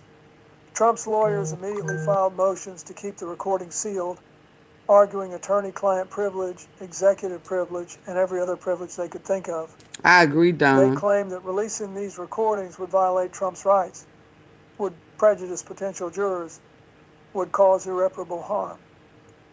Judge Sarah Netburn in the Southern District of New York has been weighing these arguments for months, carefully reviewing the recordings in camera, considering. And today she issued her ruling. The recordings will be unsealed and made public because the evidence of criminal conduct on those tapes overrides any privilege claims Trump might have. I've now listened to several of these recordings, and they're even worse than what was described in court filings. We're talking about Trump explicitly discussing how to hide evidence from investigators. We're talking about him strategizing with associates about how to intimidate witnesses into changing their testimony. We're talking about him acknowledging that what he's doing is illegal, but proceeding anyway. These aren't ambiguous conversations that could be interpreted multiple ways. These are crystal clear recordings of Trump engaging in criminal conspiracy. One of the most damning recordings is a phone call between Trump and one of his attorneys discussing documents that had been subpoenaed by federal investigators. On this call, Trump is clearly heard instructing his lawyer to make certain documents disappear. He doesn't use euphemisms. He doesn't speak in code. He literally says that specific documents need to disappear before investigators can get their hands on them. His lawyer, to their credit, tries to push back, tries to explain that destroying subpoenaed documents is obstruction of justice. In Trump's response, he says, and I quote, "I don't care what it's called, just make it happen." That's direct evidence of obstruction. Aloha, kitty. That's Trump explicitly ordering the destruction Denise. of evidence. Thank you for the Another Sunday. recording that's absolutely explosive involves Trump speaking with a witness who was scheduled to testify before a grand jury. Trump is heard offering this witness financial assistance, promising to cover their legal fees, as hell. suggesting that there might be opportunities for them down the road if they do the right thing.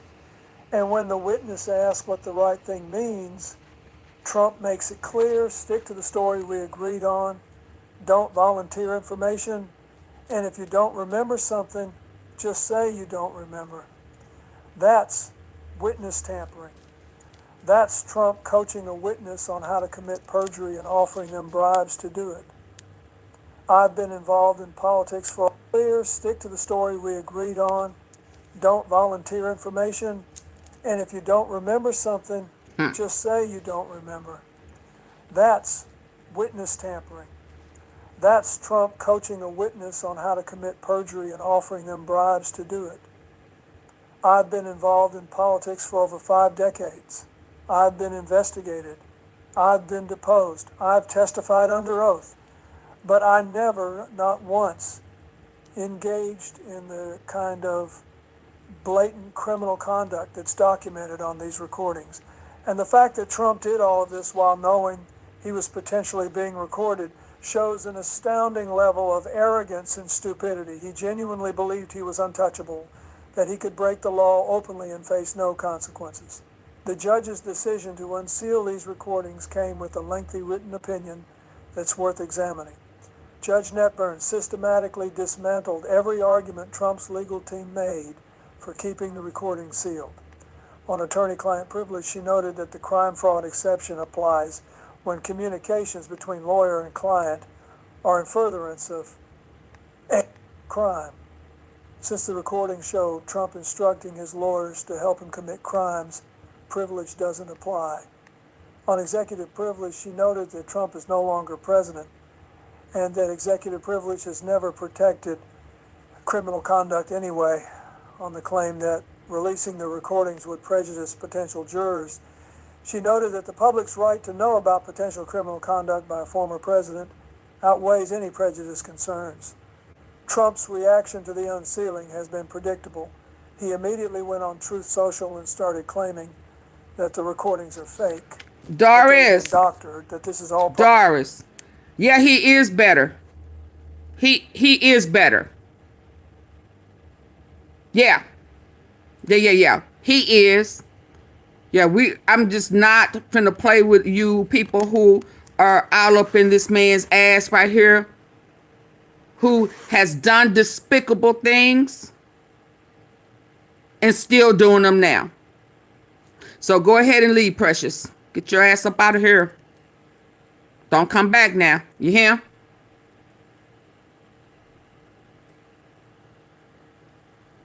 Where you see an email address? Where you see an email address, Monty? No consequences. The judge's decision to unseal these recordings came with a lengthy written opinion that's worth examining. Judge Netburn systematically dismantled every argument Trump's legal team Hey, made Nico. for keeping the recording sealed. On attorney-client privilege, she noted that the crime fraud Oh, exception yeah, for applies YouTube. when communications between lawyer and client are in furtherance of a crime.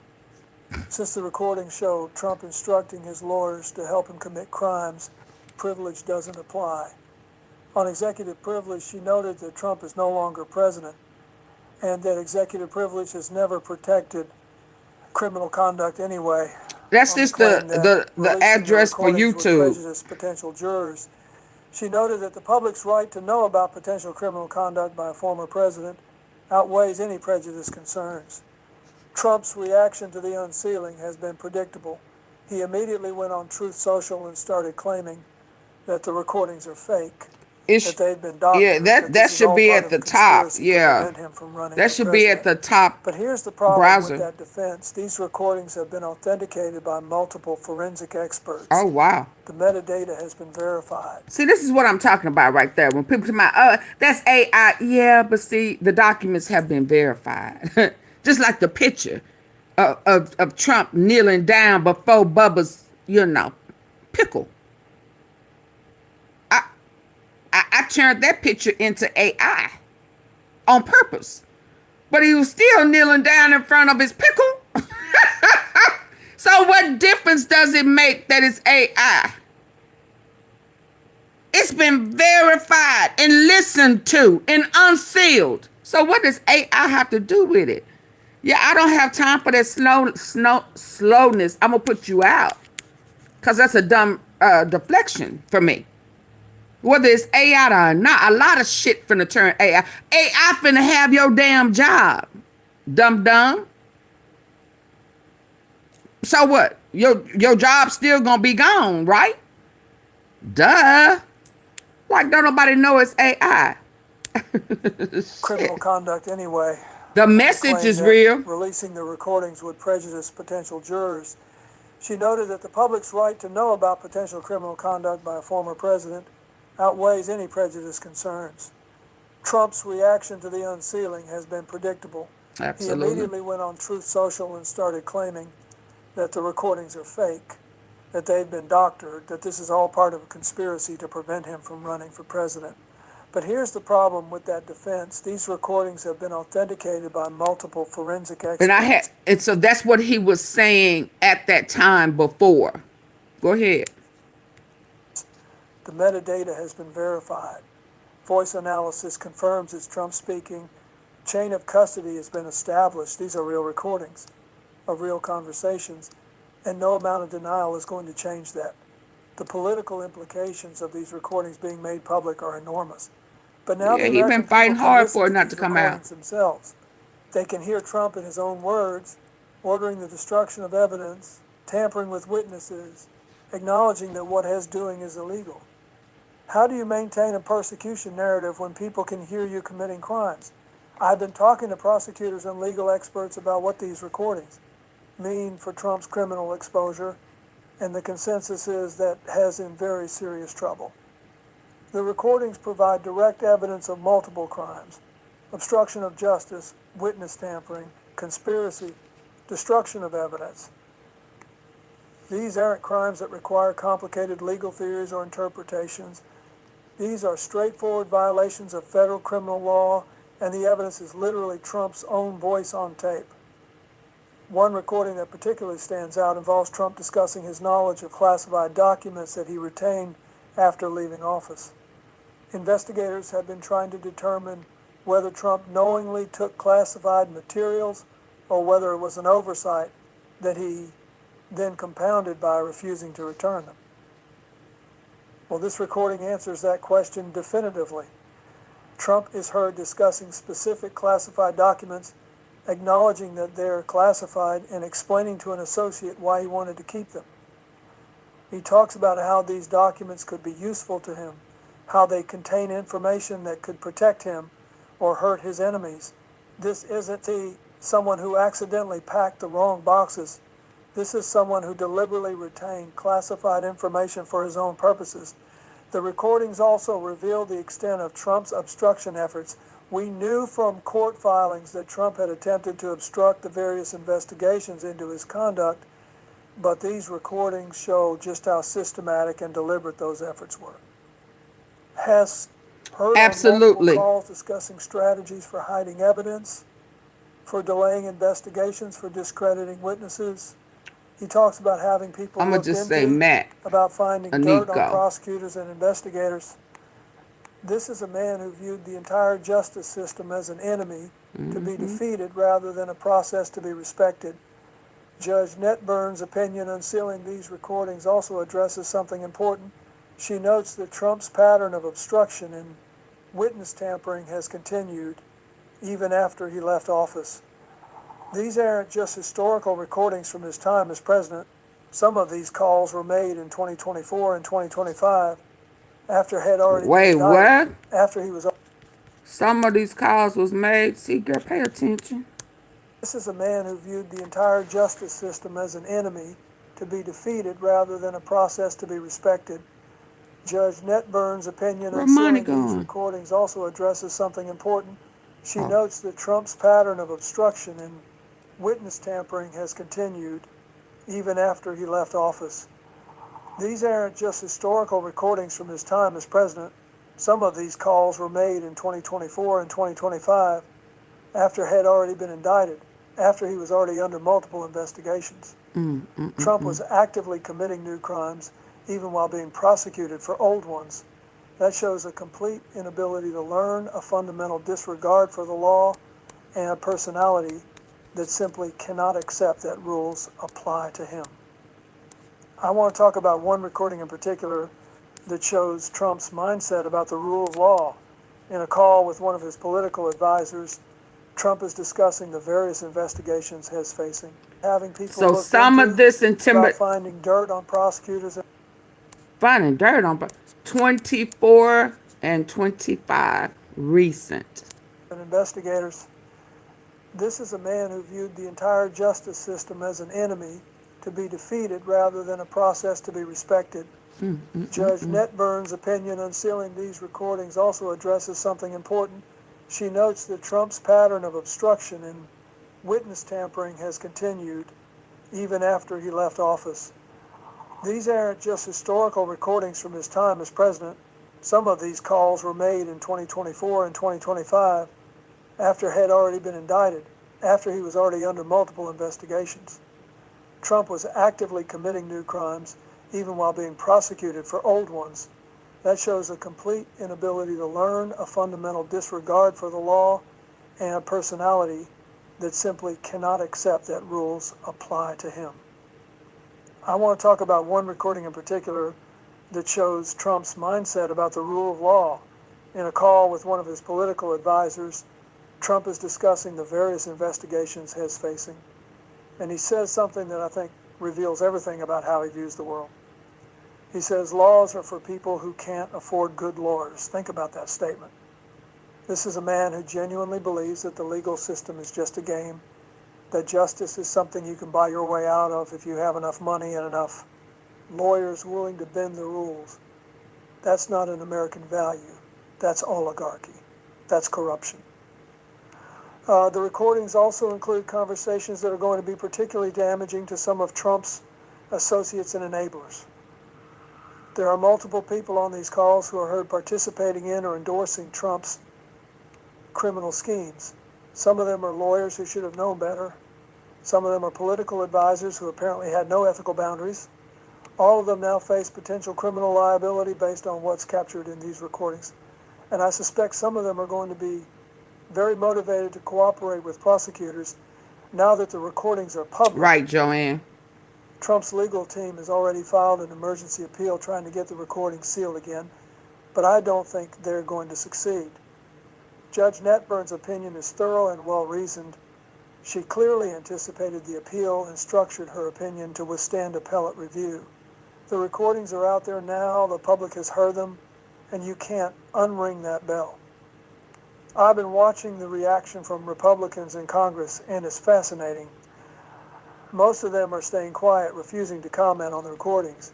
A few of the more shameless ones are still defending Trump, claiming the recordings are taken out of context or don't prove anything. Yeah, But there are okay. cracks forming. Some Republicans are privately saying they can't defend this anymore, that Trump on tape ordering the destruction evidence is a bridge too far. Whether that private concern translates into public action remains to be seen, but the recordings have definitely created problems for Republicans who've tied their political fortunes to Trump. The recordings also reveal Trump's relationships with various foreign entities, and some of those revelations are deeply concerning from a national security perspective. There is one call where Trump is discussing classified information with someone who clearly shouldn't have access to it, apparently trying to impress them or curry favor. There's another call where he is discussing potential business deals in a foreign country, while also discussing policy decisions that would affect that country. The conflicts of interest, the potential for corruption, the utter disregard for national security protocols, it's all right there on tape. One aspect of these recordings that's particularly damning is how they corroborate testimony that Trump's defenders have been dismissing as unreliable. Multiple witnesses in various investigations have testified about Trump's obstruction efforts, his witness tampering, his instructions to destroy evidence. Trump's team has attacked all of these witnesses as liars, as disgruntled former employees, as people with axes to grind. But now we have recordings that confirm exactly what these witnesses have been saying. The recordings validate their testimony and destroy Trump's defense that everyone who's accused him is lying. Let me address something that Trump's defenders are already claiming, that these recordings were obtained illegally, that they violate his privacy rights, that they shouldn't be admissible. That's nonsense. These recordings were obtained pursuant to valid court orders. I need for y'all to double tap the face on y'all phones. If you have not already hit the like button or double tapped. If you're on your phone, go thank you. And if you're on your computer, hit the 3 dots at the top right corner end. We're going to wait a little bit for you. Full Figure Diva, hello. Gotcha, Auntie. Just did it. Thank you. Come on, y'all. Yeah, just double tap and we will continue. I'm trying to get one more in. It's 6:30. So the quicker we get to a decent number of likes, then I can move on. And I got an hey, Samantha.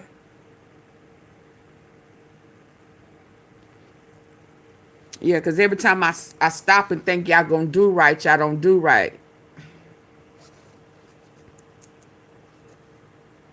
And y'all just ear hustle and don't support the platform. Y'all don't even support what it like. Somebody just took their like back. Okay, I hope you left. I hope you took your like with you. Where the good Lord split you.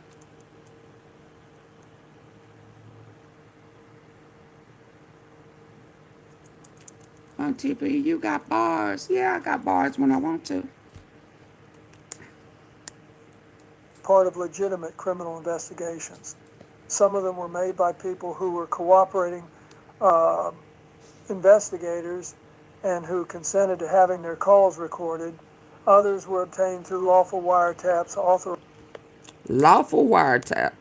by federal judges who found probable cause that crimes were being committed. Trump has no reasonable expectation of privacy when HES committing crimes on the phone. I've been thinking about what it means that we now live in a country where we have recordings of a former president committing crimes. This isn't like Watergate, where we had recordings of Nixon discussing crimes in abstract terms, using euphemisms, maintaining some level of deniability. These Trump recordings are explicit. They're unambiguous. They're recordings of criminal conduct happening in real time. Thank you, Monty. And that's both horrifying and, in a strange way, clarifying. We don't have to wonder whether Trump committed these crimes. We can hear him doing it.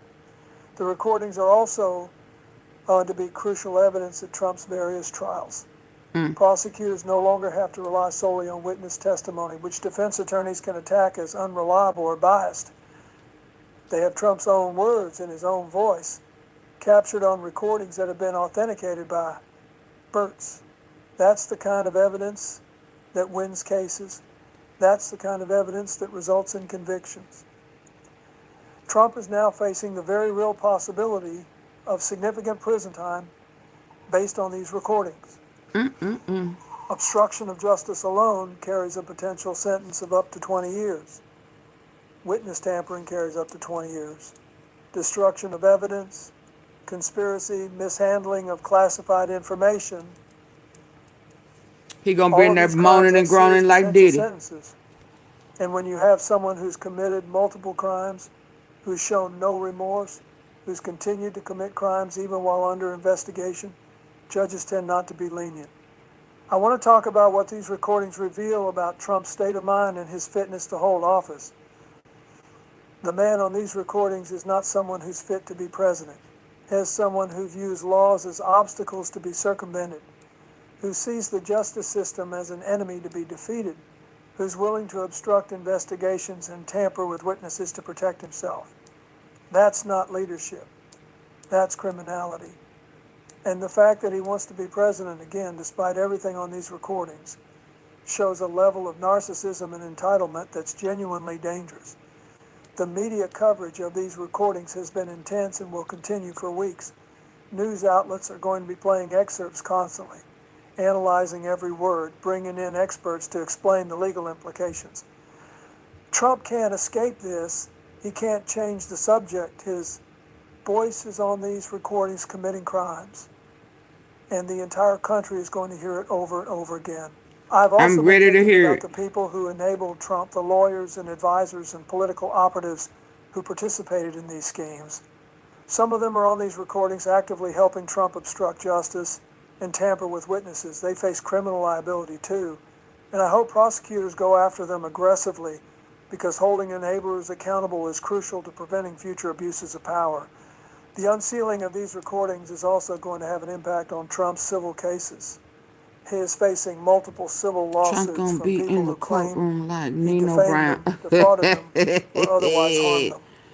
Gag him. Recordings where Trump discusses his dishonesty, Put that mask on his face and say, "Shut his up." strategies for avoiding accountability.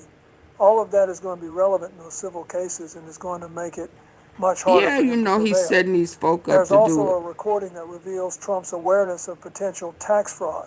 In a conversation with his longtime accountant, Trump is heard discussing valuations of his properties and explicitly acknowledging that they are Oh yeah, inflating his ass values is for out of loan here. purposes and deflating That's them gonna for be tax purposes. He actually laughs funty. about it on the call, joking about how the banks and the IRS will never figure it out. Well, they figured it out, and now there's a recording of Trump admitting to the scheme. That's going to be... Oh, that's why he mad at Letitia James. Recordings where Trump discusses his dishonesty, his willingness to lie, his Yeah, a strategies mother. for avoiding accountability. All of that is going to be relevant in those civil cases and is going to make it much harder for him to prevail. There's also a recording that reveals Trump... Not the mac and cheese. I like the to bring the mac and cheese or the cucumber salad. Oh my goodness, the broccoli cheese casserole. What you bringing to the party? What y'all gonna bring to the party? Huh? At the celebration, Miss James has his number. Oh, absolutely. Hello, EMCB. Huh? What? Mrs. Tom is bringing the mac and cheese. How many different cheeses do you put in there now? You know how we get when we having a feast in the spread. Be like, don't be skimming on. Don't be bringing that cheapo cheese. I like at least 3-4 different type of cheese in mine at the repast.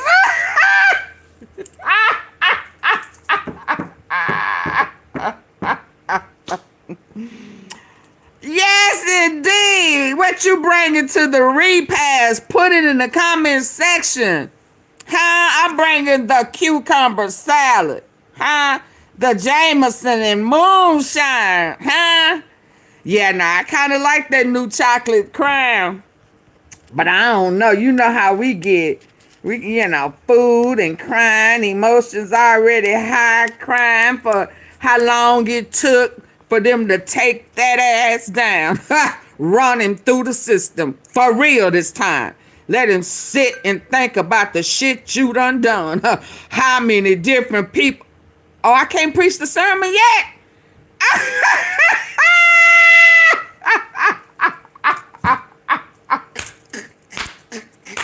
I was about to go in on his eulogy. Yes, Lord. His exit from the White House. We gonna have to take him out. You bringing some wild Irish rose. No, wild Irish rose. That's a whiskey, or you talking about that one that has a liqueur? It's like kind of, I can't remember what it was. It was kind of like a Bailey's Irish rose. Okay, let's go.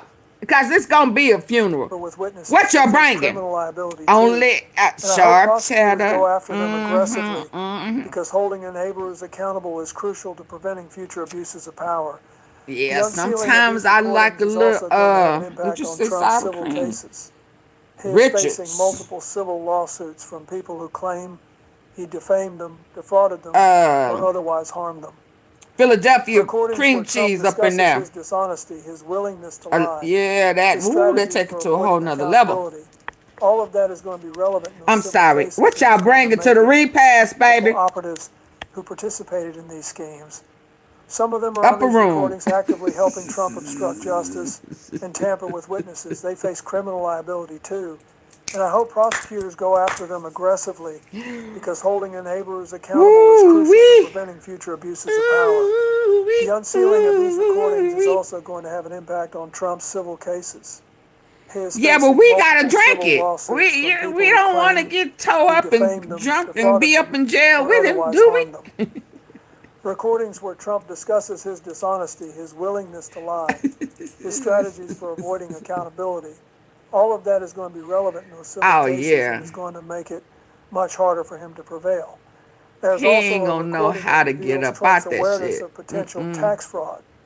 In a conversation with his longtime accountant, Trump is heard discussing valuations of his properties and explicitly acknowledging that they are inflating values for loan purposes and deflating them for tax purposes. He actually laughs about it on the call, joking about how the banks and the IRS will never figure it out. Well, they figured it out, and now there's a recording of Trump admitting to the scheme. That's going to be Exhibit A in additional prosecutions.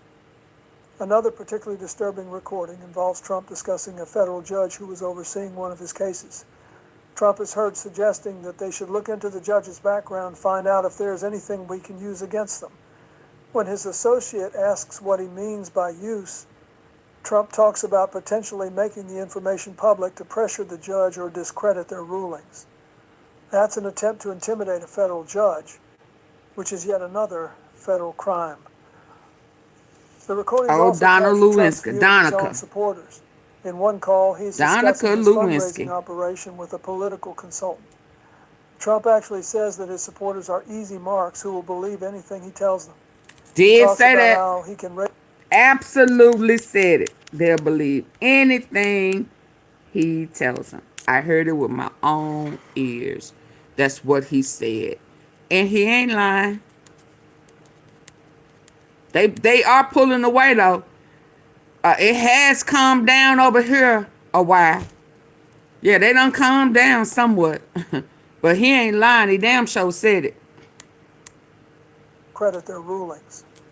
That's an attempt to intimidate a federal judge, which is yet another federal crime. The recordings also capture Trump's view of his own supporters. In one call, he's discussing his fundraising operation with a political consultant. Trump actually says that his supporters are easy marks who will believe anything he tells them. He talks about how he can raise money by claiming persecution, and his supporters will open their wallets every time. It's a deeply cynical view of the people who've been most loyal to him. Ain't that what that's called? Ain't that called pimping your supporters? Just pimping. Stone cold pimping. That's what, but see, that's also what you and Epstein was doing with the minors. Pimping them. So use a pimp. Yeah. Let's see what they're going to do to a pimp in prison. Use his political movement as nothing more than a money-making opportunity.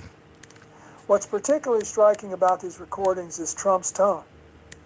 In one call, he's discussing his fundraising operation with a political consultant. Trump actually says that his supporters are easy marks who will believe anything he tells them. He talks about how he can raise money by claiming persecution, and his supporters will open their wallets every time. It's a deeply cynical view of the people who've been most loyal to him, and it shows that Trump views his political movement as nothing more than a money-making opportunity. What's particularly striking about these recordings is Trump's tone. He doesn't sound worried or conflicted about what he's doing. He sounds confident, even gleeful at times. He's clearly enjoying the game of trying to outsmart investigators, trying to manipulate the system, trying to avoid accountability. There's no sense of shame or concern about the illegality of his actions. It's all just a challenge to be overcome. Ain't no fun when the rabbit got the gun. People to be manipulated. The legal community's reaction to these recordings has been near universal condemnation. The American Bar Association has issued a statement expressing concern about the lawyers who participated in these conversations and didn't report Trump's illegal requests as they were ethically obligated to do.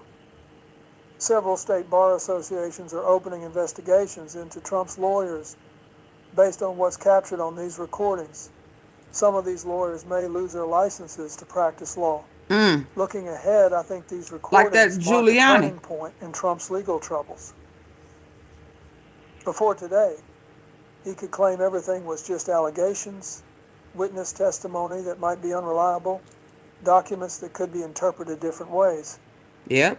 He said it was based on interpretation. Your own voice on tape ordering someone to destroy evidence. You can't claim witness testimony is unreliable when there are recordings that confirm exactly what the witnesses said. Trump is cornered, and these recordings are the evidence that cornered him. The Justice Department. Oh, I love when they say he cornered and he don't have no way out. Oh, I love it when I hear that. He ain't got no way out. He can't turn left, he can't turn right. He can't go up, can't go down. The rabbit got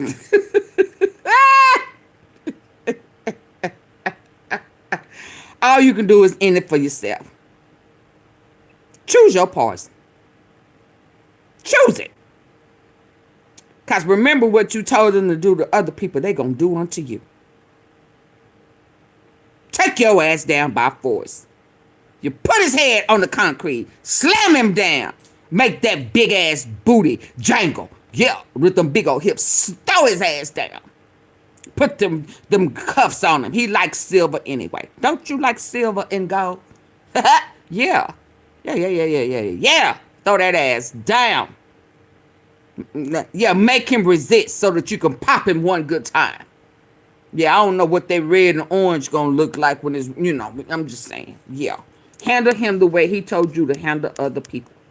Yeah, slam that ass. Make that booty jingle. Yeah, just like that. Recordings that confirm exactly you what read the what you witnesses saw. said. Absolutely. Trump is cornered, and these recordings are the evidence that cornered he him. may like it rough. The Justice Department has already announced that they're well, hold that for jail, though. Hold that for Bubba. Hold that rough shit. I don't know why they got to be all rough with it. I don't know if it's a power struggle or what. But they going to give it to him rough, nice. No, they ain't going to be nice and slow. They going to give it to him tough. Ooh, he going to be in there just like Diddy, buying Thanksgiving, talking about reforming, talking about how we all just get along. I like black people. I have always been good to y'all. Yeah, nigga, shut up. You don't want to hear none of that. None of that. Hey, naturally knowledge. Let's go. is unreliable when there are recordings that confirm exactly what the witnesses said. I can't wait to hear him. Trump is cornered, and these recordings are the evidence that cornered him. I can't wait to hear it. Thank The you. Justice Department has already announced that they're reviewing the recordings to determine if additional charges should be brought based on what they reveal. Given that some of these recordings document crimes that weren't part of existing indictments, it's very likely that Trump will face additional charges. Each new charge increases the potential prison time. And I think he knew that. That's why he went out a broom handle. Ooh!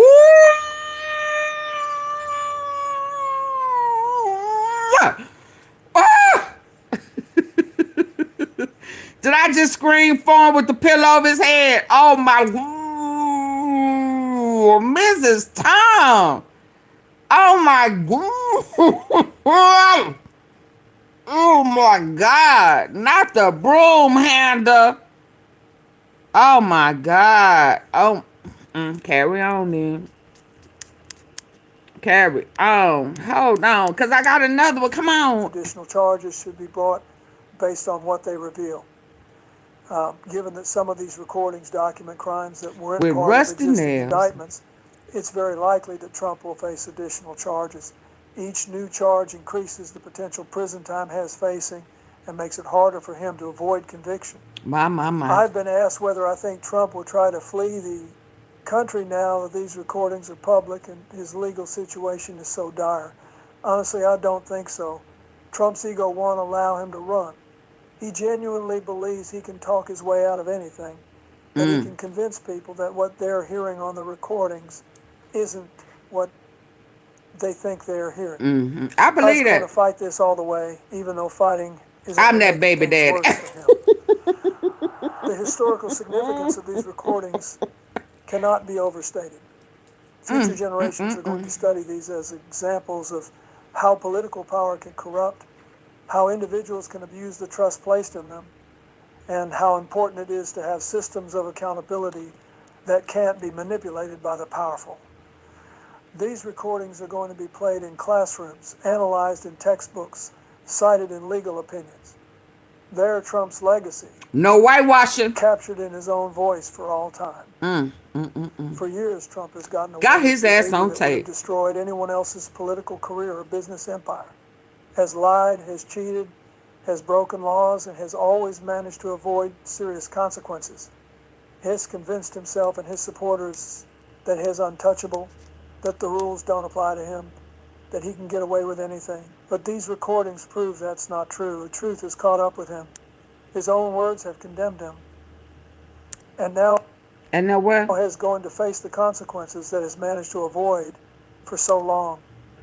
Soon and very soon, he is gone to prison. Hold on, y'all. Dang it, I don't know which one to play because hold on. And listen, this is part one. Part two, I'm gonna need for y'all to come in already feeling good, boo-boo. Cause that one, baby boom. What time is it? Baby boom. 6:55, 7.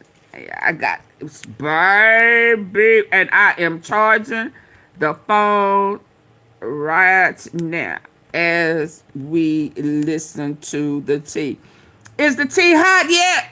How's the tea? Is it hot?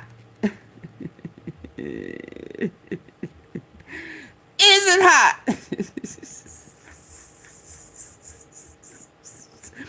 Don't come up in here telling me nothing about it's AI. We know it.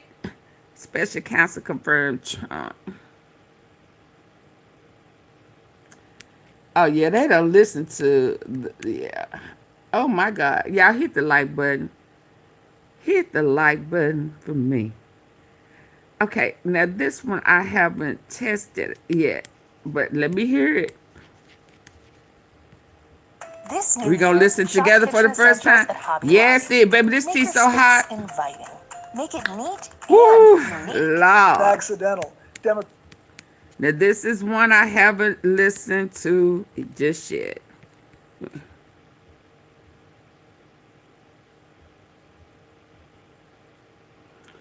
say they said they was they was swinging today. They've been swinging. They've been swinging. When Hi, it's Bill Clinton. What you're watching right now is something that didn't happen quietly, and it wasn't accidental. Democratic governors are coming out of the gate hard, and they're doing it because Donald Trump isn't easing into 2026. He's escalating. He's threatening blue states openly and trying to strong-arm them into submission. And the latest move, the one that really lays it bare, is his attempt to yank roughly $10 billion in child care funding from states like California, New York, Minnesota, and others. And notice who gets pulled into this first. Kids. Again, children become leverage. That pattern isn't subtle anymore. You see it when SNAP benefits get cut. we know it's You see it AI. when We child listening care to the services message. get stripped away. You see it when education and school meals are on the chopping block, over and over, the same targets. And it forces you to stop and ask why this keeps happening, why children are the pressure point this administration keeps pressing on. So governors aren't whispering back anymore, they're answering directly. Take Minnesota's Governor Tim Walz. He didn't hedge, he didn't duck responsibility. He basically said, if the buck stops with me when there are problems, then it stops with me when things work. He laid it out plainly. These programs happen because he pushed them through. Republicans oppose them every step. And when families benefit, when kids eat, when parents get support, he's willing to own that outcome too. He talked about the safeguards. He talked about doing the work year after year, quietly implementing programs that actually function. Roads get plowed, schools get funded, teachers get paid. And when critics show up yelling fraud, his answer was simple. The fastest way to guarantee zero fraud is to kill the program entirely. And then you end up ranked at the bottom of everything that matters. He wasn't apologizing for success, he was defending it. Then you hear from California's governor, same posture. If there's fraud, bring it forward, investigate it, no one's defending waste. But what he pointed to was the hypocrisy. The administration suddenly pretending to be guardians of taxpayer dollars while burning hundreds of millions through mismanagement, through National Guard deployments, through actions that never seemed to get the same scrutiny. The tone wasn't defensive, it was almost inviting. Show us the evidence. New York's governor went even further and asked the question that keeps hanging in the air. Why this frontal assault on children? Feeding programs halted, vaccinations disrupted, healthcare premiums pushed higher for families. And now childcare itself treated like collateral damage. She called it what it is, kids being used as political pawns in a fight Trump seems determined to wage against blue state governors. And she made it clear this isn't a fight they're stepping away from. And then the focus comes back to California again, to the way this pressure campaign works. Weaponized misinformation, amplified lies, a media ecosystem that spins faster and louder instead of clearer. There was a moment described where false claims were challenged directly, publicly, and when confronted with facts, the response wasn't correction, it was retreat. Feeds cut, narratives shifted, and that pattern matters because it explains how these funding freezes get sold. Another moment stands out. A visit to Washington, a request for disaster aid after wildfires, good faith outreach, meetings requested, messages left, doors knocked on, 90 minutes in the Oval Office, promises made in public, and then silence. Not even an intern from FEMA willing to sit down. Requests ignored, agencies dismantled, climate science sidelined. It's not just neglect, it's refusal. And that refusal is happening in real time. All of this circles back to the same headline. More than $10 billion frozen. Child care, social services, cash assistance, 5 Democratic-led states. The justification given is fraud, but no evidence offered. Funds from the Child Care Development Fund, from temporary assistance for needy families, from social services block grants, all suddenly locked away, billions withheld, and the people hit first aren't abstract, they're families, low-income households, kids. That's where this segment lands, not with a resolution, not with closure, but with the shape of what's happening now. Governors pushing back, accusations flying without proof, and children caught in the middle of a political power play that's getting louder, not smaller. She didn't wake up angry on purpose, but that's where it landed. HBO Max is available on YouTube. Watch Emmy award-winning TV shows. Welcome to the pit. Get more of your favorites on HBO Max, Paramount Plus, Yeah, AMC get the Plus, lights, sir. and more. Find must-see movies and TV on Get the YouTube. lights up. Katie Fang came on and said she opened her eyes to the news that Yes, the he Trump do look like administration him. had decided to cut $10 billion in funding and not spread across the country, not evenly, just 5 Democratic states, Minnesota, New York, California, Illinois, Colorado, no red states, not one. She slowed it down and walked through what that actually means. This wasn't a vague budget line. This was real money tied to real programs, around $7 billion from temporary assistance for needy families, cash assistance for households with children, nearly $2.4 billion from the Child Care Development Fund, money that helps working parents keep their kids safe while they earn a paycheck. Another $870 million from social services grants that largely support children already at risk. And then she stopped because at that point, you kind of have to. The justification coming from the administration was fraud. Allegations, no citations, no evidence laid out, just the word repeated like that alone is supposed to be enough. She said you don't need to be a lawyer to understand this. Due process isn't complicated. If there's fraud, you investigate it. You prosecute the people responsible. You don't punish an entire state. You don't pull food, care, and support from kids because someone somewhere made an accusation. What made her angrier was the common thread. Every one of these programs, every one of these cuts lands on children first. SNAP benefits, tax credits expiring, Medicaid pressure, child care. Kids absorb the damage while politicians argue about abstractions. And she said flat out, don't ever let anyone tell you they care about children while backing this. The record doesn't support it. She referenced reporting showing these programs serve hundreds of thousands of low-income households, hundreds of thousands. And that's not theoretical. That's families waking up to less support, fewer options, more fear. She anticipated the deflection, the talking points about fraud tied to specific communities, and she cut it off. She talked about her own career as a prosecutor. If evidence exists, you act on it. You don't use it as an excuse to burn everything down. She pushed the analogy further than was comfortable, on purpose. If you're going to paint with a broad brush, then be honest about what that means. You don't get to condemn entire populations based on association. And her frustration was obvious. She wasn't pretending to be calm. She wasn't trying to soften it. Then she connected this freeze to earlier moves. Just the week before, funding to Minnesota daycare centers had already been paused. She said she wasn't even getting into the merits of that yet. That was another conversation.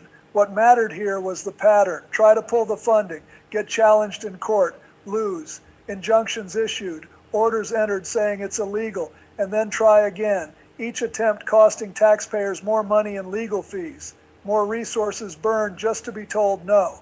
And she asked the obvious question, who pays for that? Not Trump, not the administration officials making the call, taxpayers, everyone watching this play out. She pointed out how Trump framed it publicly. He said he was cutting welfare money. He didn't say he was cutting support for children. He didn't say he was targeting child care. And even then, the story shifted. First, it was 3 states. Then it was 5. Same targets, same opponents.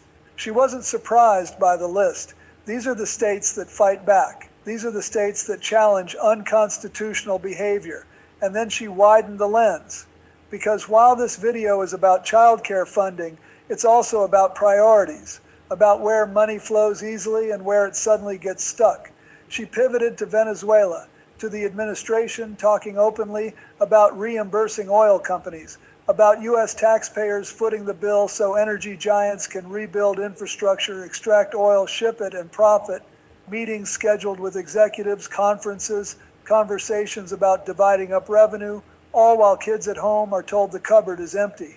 She laid out the contrast without embellishment. Venezuela's oil production, what it used to be, what it is now. Statements made right after Maduro was captured.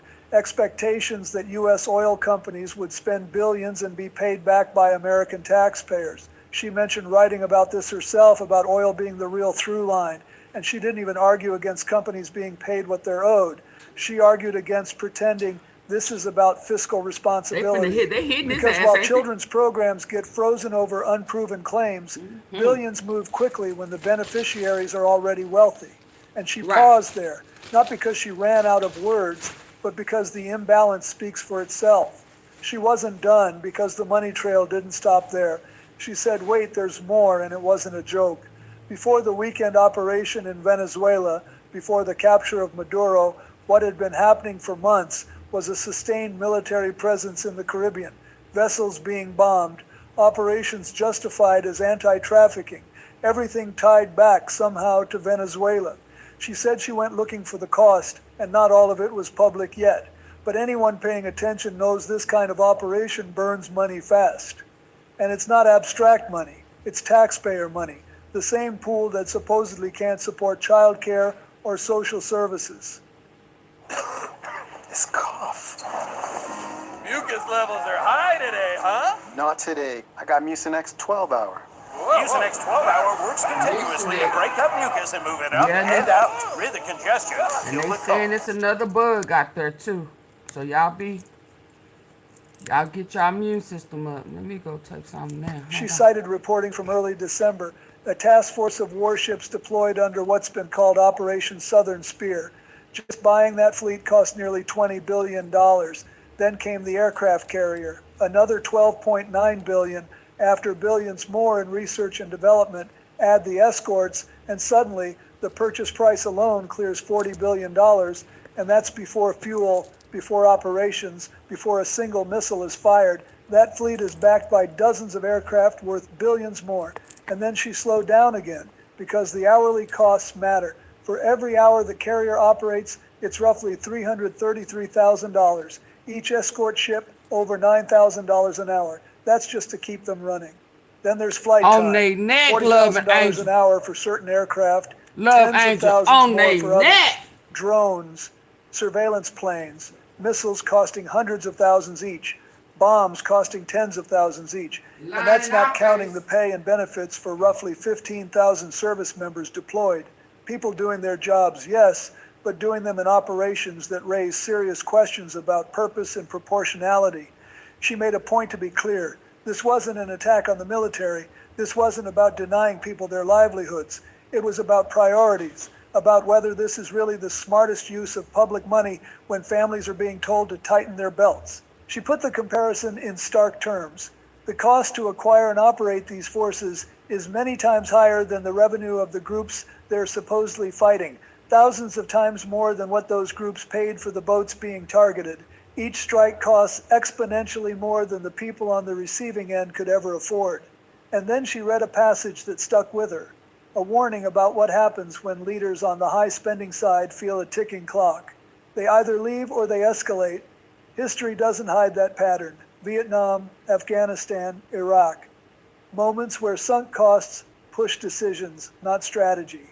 And that's where her frustration sharpened, because while all of this money flows without hesitation, funding for kids is frozen over allegations that haven't been proven to the public. Healthcare premiums are rising. Food costs are climbing. Heating homes is getting more expensive. And still, the checks clear for military escalation and corporate reimbursement. She said she's waiting to see the final price tag for what just happened in Venezuela. And she said she doubts it'll be small. In the meantime, her message was simple. Share the information. Let people see the hypocrisy. Let them see where outrage is expected and where silence is demanded. She didn't ask for calm. She didn't ask for patience. She said, be mad, be outraged, demand accountability. That's what she said she's doing every day on her channel. And then she wrapped it the way she always does, reminding people why she's there in the first place, to bring legal and political news without spin, without softening the edges. And that brings this full circle. Governors pushing back, programs frozen, billions spent elsewhere without blinking, and a country being asked quietly to accept that this is normal. And that's the part that lingers, because normal is what this keeps getting sold as. Normal that funding meant for children can be paused overnight. Normal that entire states can be punished based on allegations that never get fully laid out. Normal that courts have to step in again and again just to say, no, you can't do that. She circled back to the legal fights, because those aren't abstract either. Every time the administration pushes one of these freezes, advocacy groups, states, coalitions, they have to mobilize. Lawyers get pulled in, filings get drafted, hearings get scheduled, judges issue injunctions, and the administration loses over and over. But losing doesn't stop the behavior, it just restarts the cycle. Try again, pause again, force another lawsuit, and every cycle costs money, government lawyers, court time, administrative resources, all of it paid for by taxpayers, not by the people making the decisions, not by the officials announcing the freezes at press conferences. The bill gets passed down quietly, while the same people talk about fiscal discipline with a straight face. She said what bothered her most was how the language gets twisted. Welfare, fraud, abuse, words that make it easier to look away. Because if you slow it down and translate it honestly, what's being cut is food, child care, cash assistance that keeps families afloat, They just worded support that different. keeps kids from falling through cracks that don't magically close on their own. She pointed out how the narrative keeps shifting too.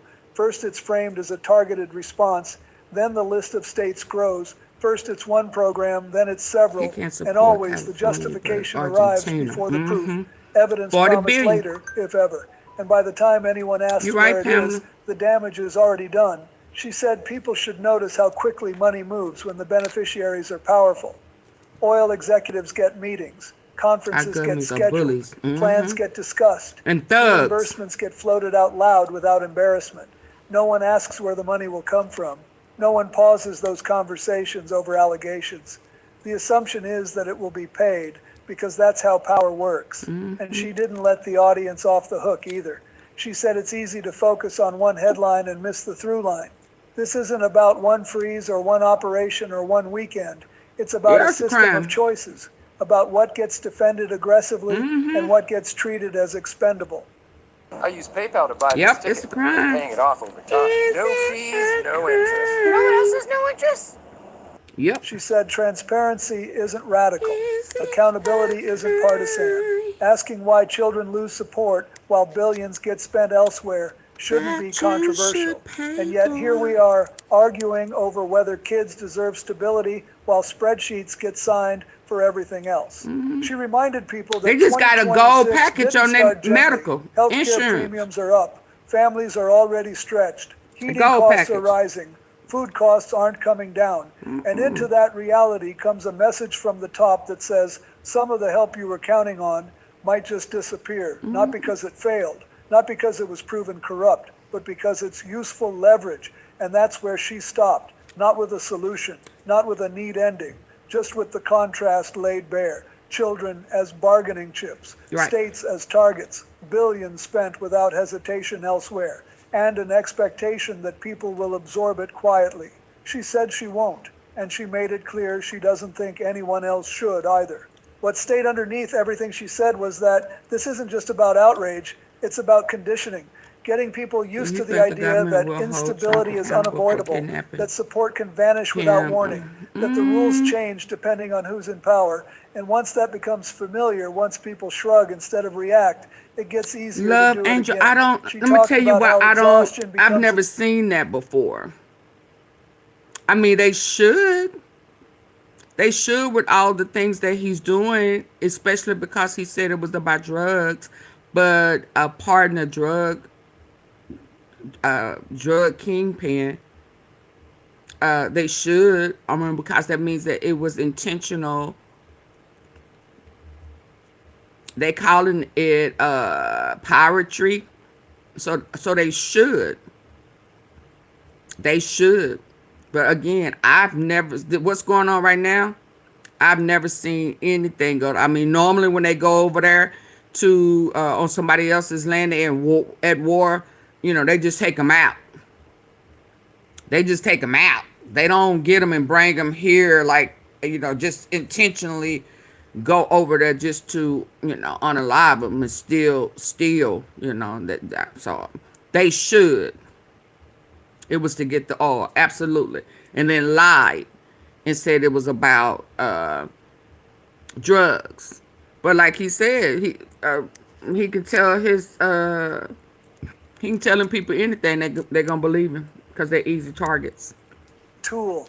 MK Ultra, mind manipulation. Tired of court orders. Tired of hearing the same fight replayed with slightly different so details. because I'm running out of time, I want to catch a little of what kind that came before this one. This one was just uploaded. Just so I didn't know what it was about. But I kind of want to hear, because I know he had mentioned the oversight committee.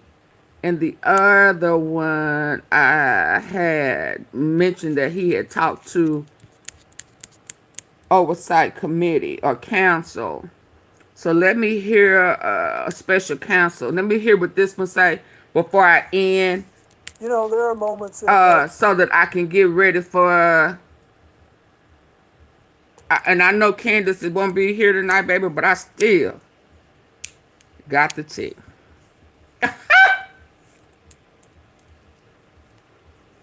It is so crazy. You can't. Oh, wow. Shout out to Candace, though. Shout out to that lady. I promise. I promise. Everybody should have a friend like Candace. My God. That tea last night was so damn hot. Well, yeah, let me go on. Let's hear some of this. American history that define us as a nation. Moments that test whether we're truly committed to the principles we claim to hold dear. What we're witnessing, you know, there are moments in American history that define us as a nation. Moments that test whether we're truly committed to the principles we claim to hold dear. What we're witnessing right now with Donald Trump and this special counsel investigation is one of those defining But what moments. I do think, because let me say this. I remember some time ago that Maduro was working with Trump, and they had a deal. They was working out a deal. And something happened. And then he started bombing them. Maybe he didn't, you know, I don't know exactly what happened with that deal. Then he pardoned, oh boy. And it felt like whatever deal, whatever price, whatever Venezuela didn't agree to it, Trump got pissed and punished and started blowing up. And you ain't gonna make no money. I'm gonna stop all the flow. I'm finna go to war with you. And then he pardoned Honduras. And it almost felt like that's who will keep the cartel movement going with their organized crime. So I wouldn't be surprised if they smart, they would be the ones, but who do they talk to though? So it has to be something in place, some special operation that's in place that is superseding all this crookedness.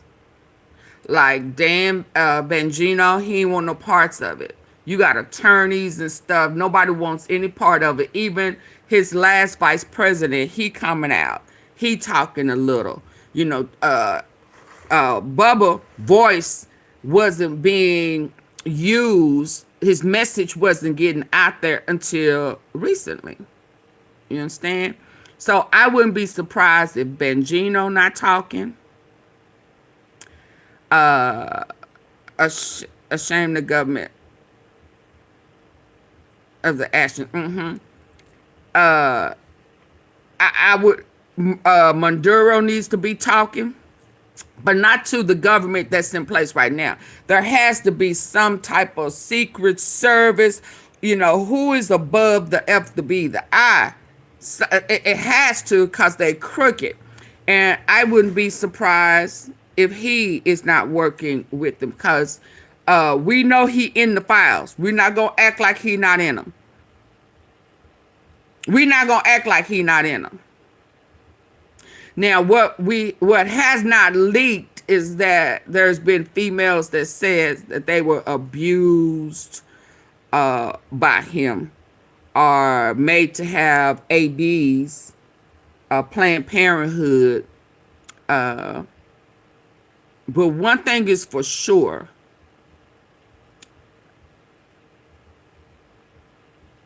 Epstein said the trafficking part of it came from Trump. And his past, his generational curse, You know, it's like if your mama was a hooker, she ain't gonna have no problems with you selling your ass to pay a bill. I mean, I just ain't never seen it. I just ain't never seen it. If you understand? So it's like what you're raised with, and however your parents felt like that's how they needed to get it, they're gonna be okay with you getting it that way. It just happens.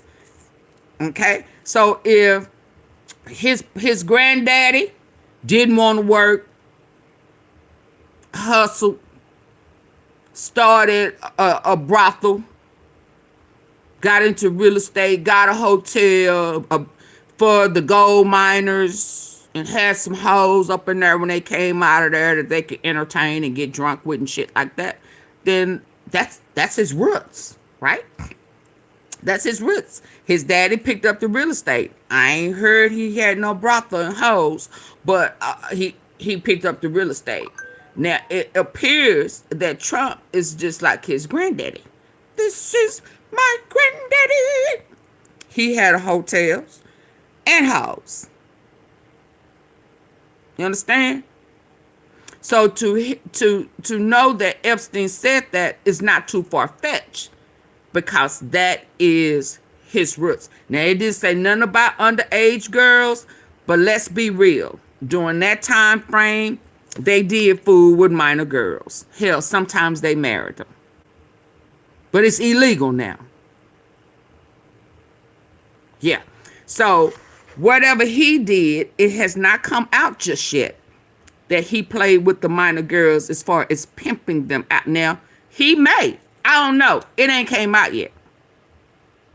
But I would think, just like he took a deal and snitched on Epstein and he thought his name was redacted because he was the whistleblower, the secret whistleblower for Epstein, he may be the one that's helping now and telling your secrets. Hell, if you done sucked his pallywhacker, I mean, you went in on it like you knew what it was gonna taste like or something. You knew that. Ooh, this is some of the best pickle juice ever. The way you was on your knees trying to get at it. God damn, you putting women to shame, boy. You went in on it. Yeah. Oh my goodness. So I'm sure y'all had pillow talk. I mean, you look like you was really familiar with Bubbles Pickle. So I'm saying all that to say that he may be giving up information. It's Picklegate, baby. It is absolutely Picklegate, huh? As a matter of fact, let me go get that picture. Let that picture be the back. I'ma do the AI one. I ain't gonna do the regular one. I'ma do the AI one. But let me go get that. Let that be the backdrop right now. Let that be. Yes, indeed, haunted. Baby, because he put some females to shame the way he was going in to try to get at that. He was like, bring that pickle here. Like, ooh, baby, like he done bought you the best Valentine's gift, the biggest ass diamond, and you like, ooh, daddy, bring that, huh? Ooh, I ain't got no panties on type shit. Like, bring that pickle here. Woo-wee, yes indeed. I've been waiting on this pickle all day, daddy. That's the way he was going in. Girl, where that picture at? Where is at? It's taking me too long to find it. Come on, where is that? I don't think it's that far down. Oh, there go that glove. Hold on. Am I coming up on it? Yeah, that's how he was, baby. Like, ooh, girl, what you do? Shit, you need to teach a class. Lord, shit. He was going in on that. He got just sit down, like push his ass down and just go to work. Like, god damn. Dudes be like, man, what shit? What you do? I need to tell her. Shit. Yeah, that's how he went in on that pickle, boo-boo. Where is it at? Where is it at? Yeah, he went in on that pickle like he done been a good boy. Ooh, yes, indeed, huh? He came home and I just went to work, huh? You don't have to do nothing, hunty. My man take care of him. He don't have to do nothing. Just sit there. I got you. I got you. He looked like, oh, baby. Yeah. I'm like, whoa. Okay. Where is it at, y'all? Why I can't find it? Because I want it so bad. Where's this thing? I don't think it's that far back. I can't find it. Y'all better be glad I can't find it. That ain't what I'm looking for. I was trying to find it. I think that needs to be back there. While I'm talking about him on there eating that pickle like that, baby. It's Picklegate time. It's Friday night. All the mayhem and he done hell he done caused. Shit. Can't eat good like you normally could. Where is this picture at? I hope it ain't been deleted. You know how sometimes it move pictures because you got too many and it's eating up your space and it always move the wrong. I can't find it, y'all. I really can't find it. And I know we just looked at it. Yeah, Picklegate. Picklegate. They done been in my phone. They done hid the picture. They done hid the picture. I mean, while I'm playing, I really can't find it. There, and just when I said that, bam. There we go. There we go. It's Picklegate, baby. He's a man eater.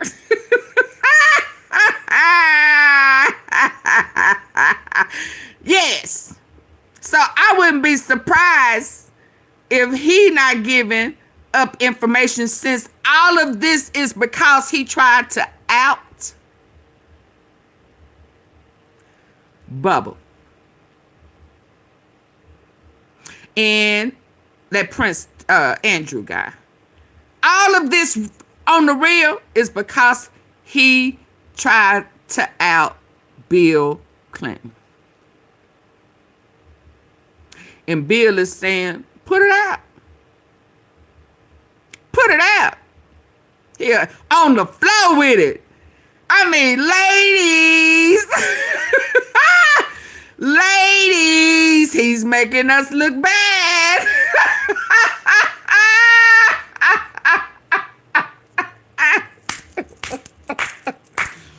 Hell, soon as he walked through the door, he wasn't even able to take off his tie. He said, Daddy, come here. I got a treat for you. You look like you've been working hard all day long. Let me take care of you. You don't even have to take your pants off, Big Daddy. I'm going to take them off for you.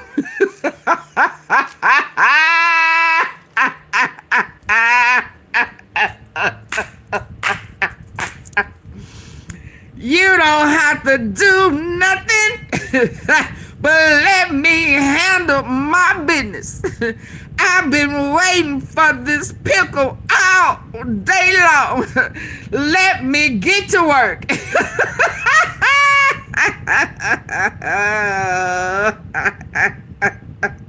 You can have whatever you want, but I'm finna eat the shit out this pickle. It's been on my mind all day long. I ain't had this pickle in a minute, and I need to quench my thirst with this pickle juice.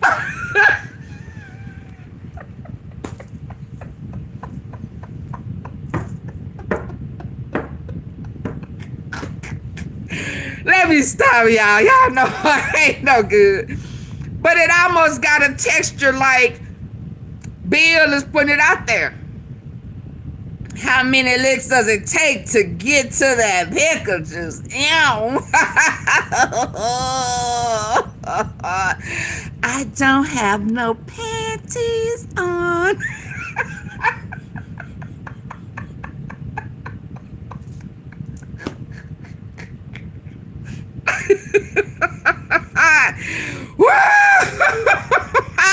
Huh?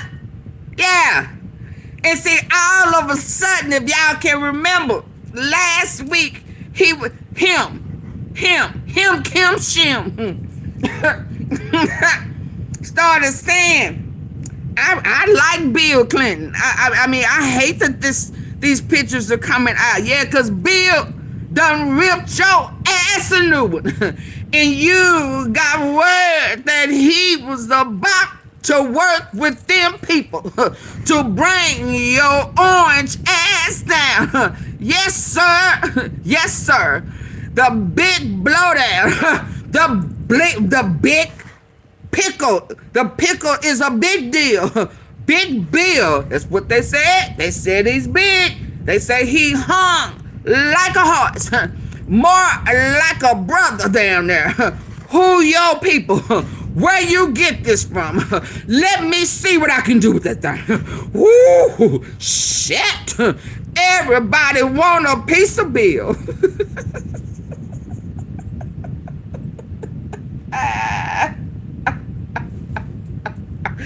Oh my goodness.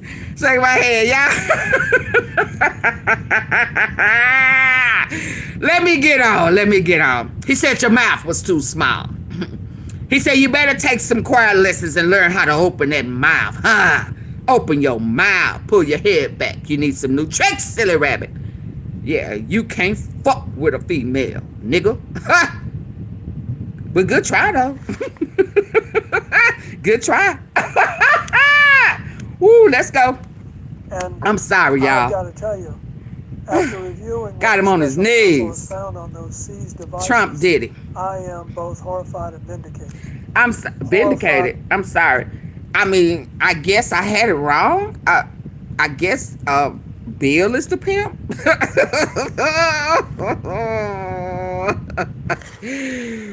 Bill got him on his knees, y'all. Do y'all understand? I think Bill is the pimp president. Wow. Let's go. Pimp, he said pimping ain't easy, but somebody gotta do it.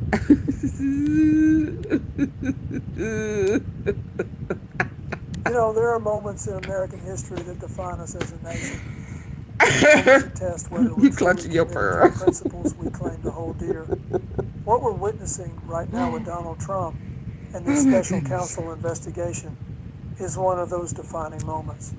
Yeah. And I've got to tell you, after reviewing what the special counsel has found on those seized devices, I am both horrified and vindicated. Horrified by what Trump apparently did, and vindicated in my belief that this man never should have been anywhere near the Oval Office. Mm-hmm. Let me start by saying something that needs to be said. Thank loud you, and clear. naturally, The Knowles. counsel confirms that a former With the laughing president faces disco. arrest Let's go. after reviewing seized electronic devices. He said I'm vindicated. not talking about some minor administrators. I am both horrified and vindicated. Horrified by what Trump apparently did, and vindicated in my belief that this man never should have been anywhere near the Oval Office. Come on, Bill.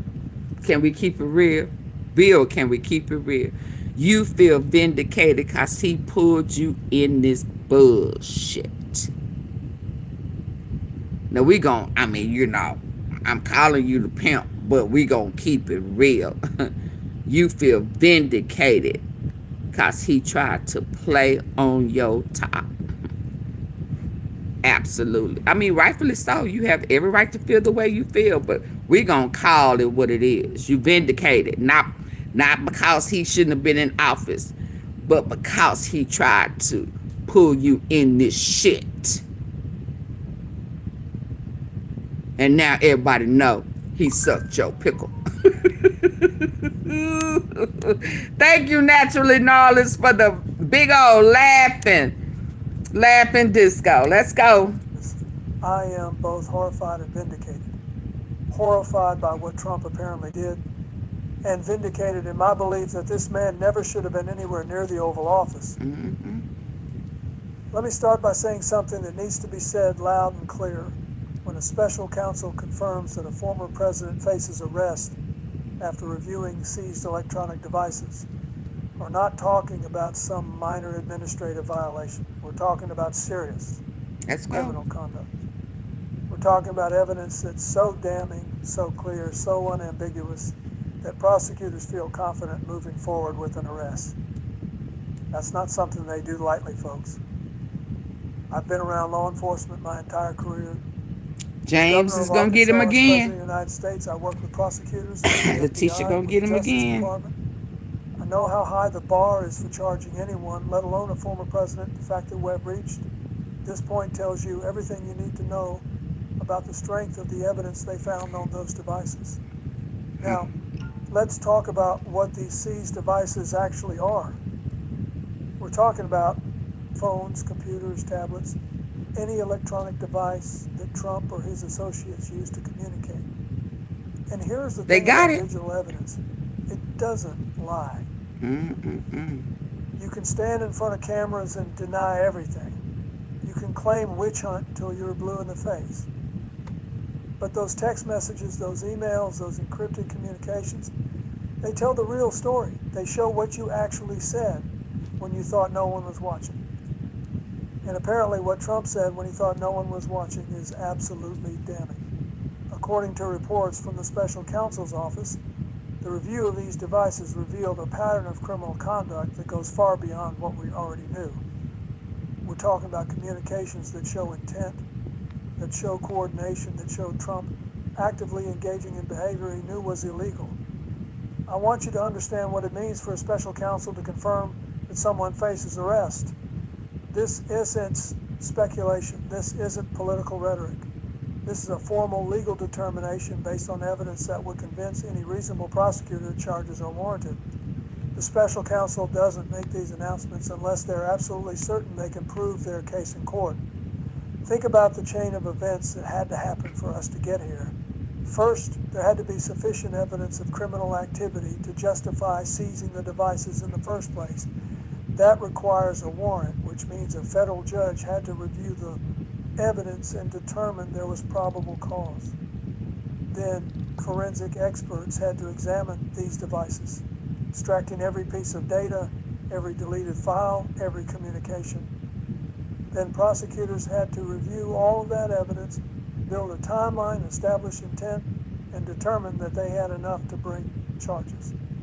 And finally, the special counsel had to make the determination that an arrest is warranted. That's not a process that happens quickly or easily. Every step requires careful consideration, rigorous analysis, and absolute certainty. The fact that Webb reached this point should terrify anyone who cares about the rule of law, because it means a former president of the United States committed crimes serious enough to warrant arrest.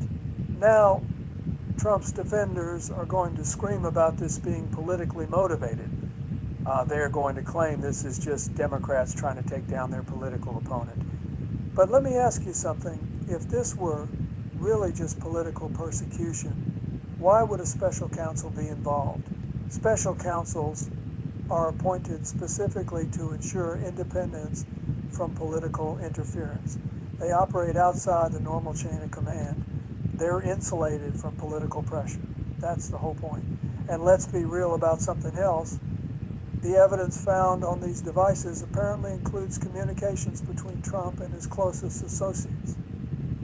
We're talking about people who were in the room when decisions were made, who participated in planning, who knew exactly what Trump was trying to accomplish. Who participated in what? When those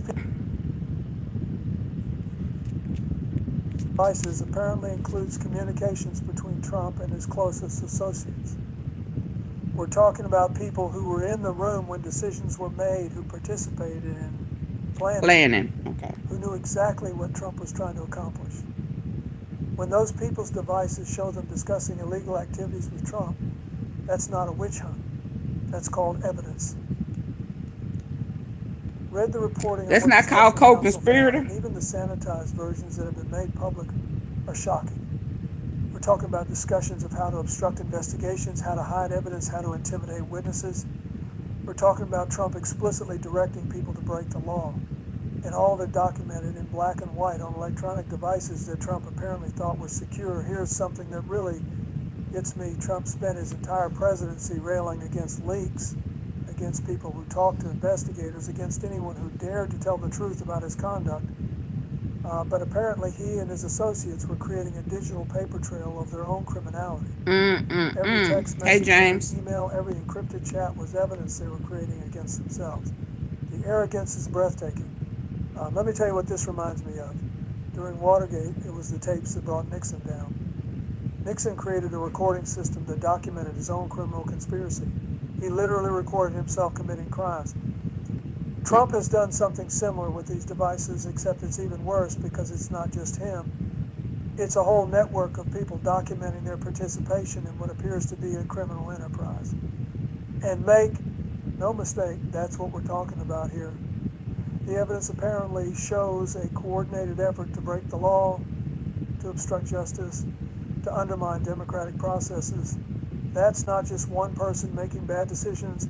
That's a conspiracy. That's organized criminal activity. And it all appears to be right there on those seized devices. Now, let's talk about what happens next.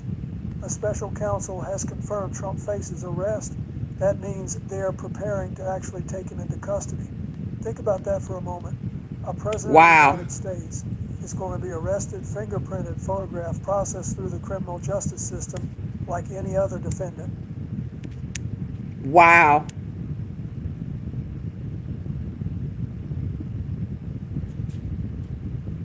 Wow. So this has to be the Smith guy. What he has been saying that he has everything. Why is showing? What is 14W? What are you talking about? What is 14W, James? Is going to be arrested, fingerprinted, photographed, processed through the criminal justice system like any other defendant. It's unprecedented. It's historic. And it's absolutely necessary if we're going to maintain that no one. James Smith. Evidence. Didn't he just go before the judge? That arresting him will only make him more popular with his base.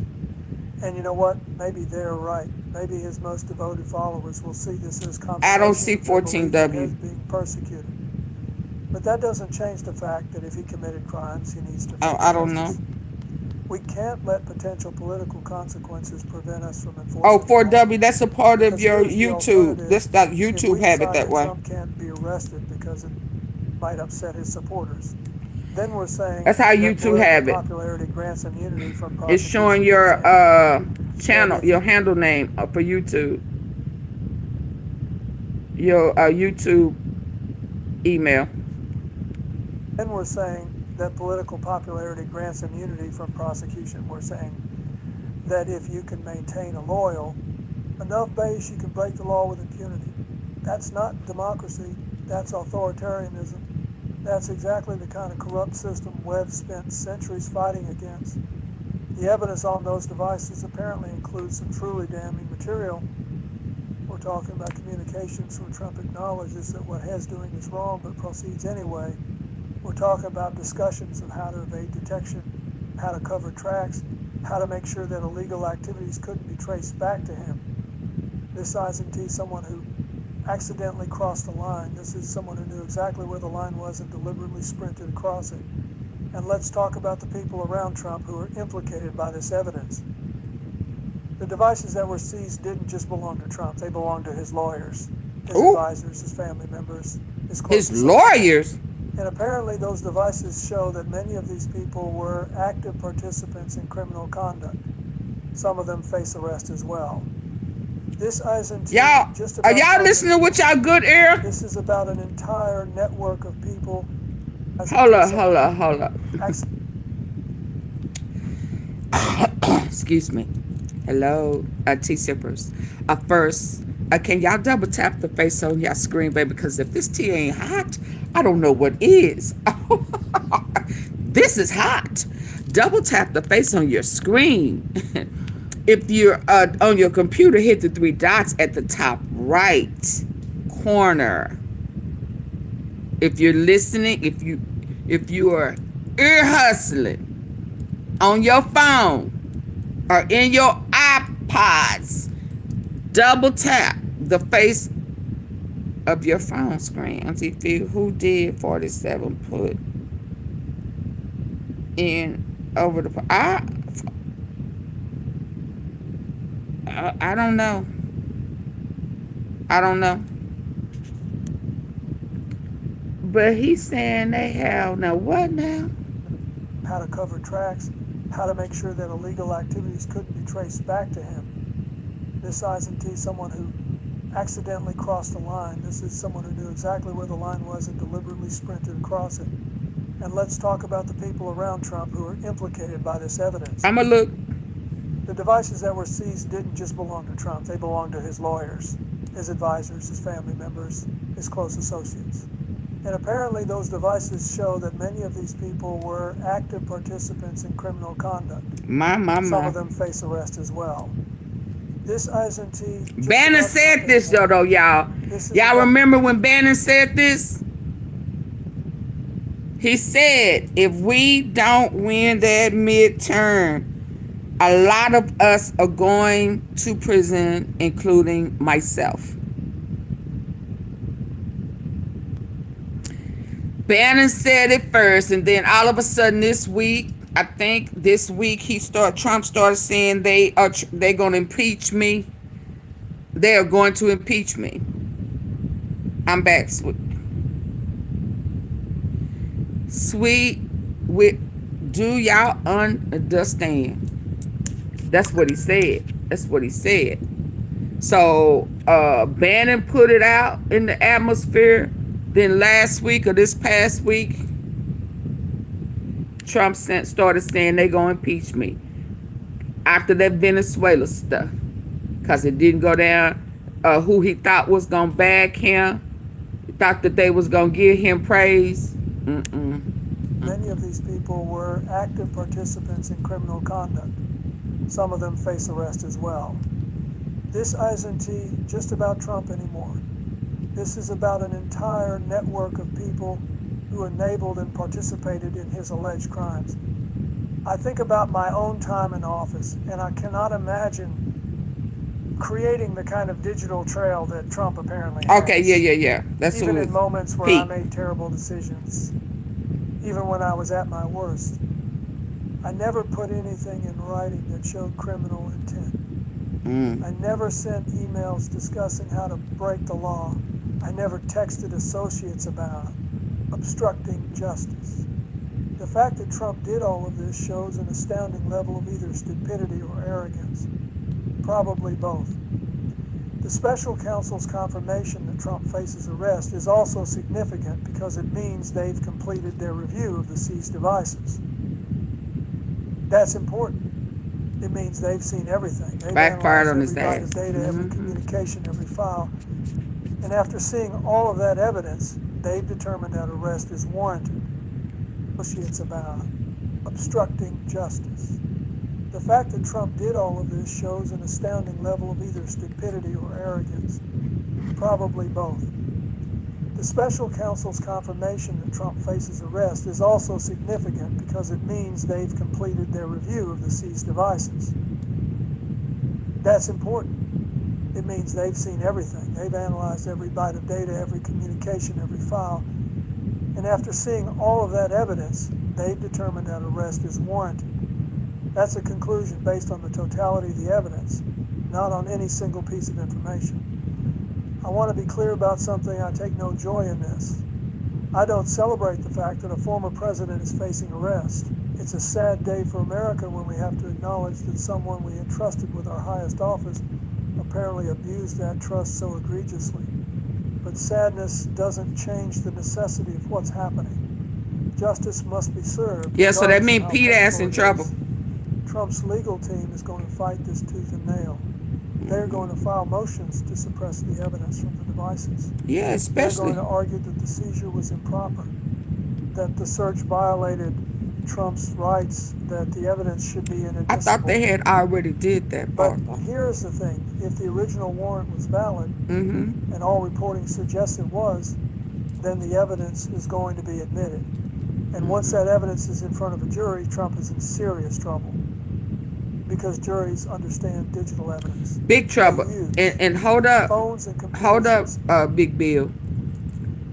This is in addition to what's going on with Wolf, who has a lot of evidence since they tried to sue him, Melania.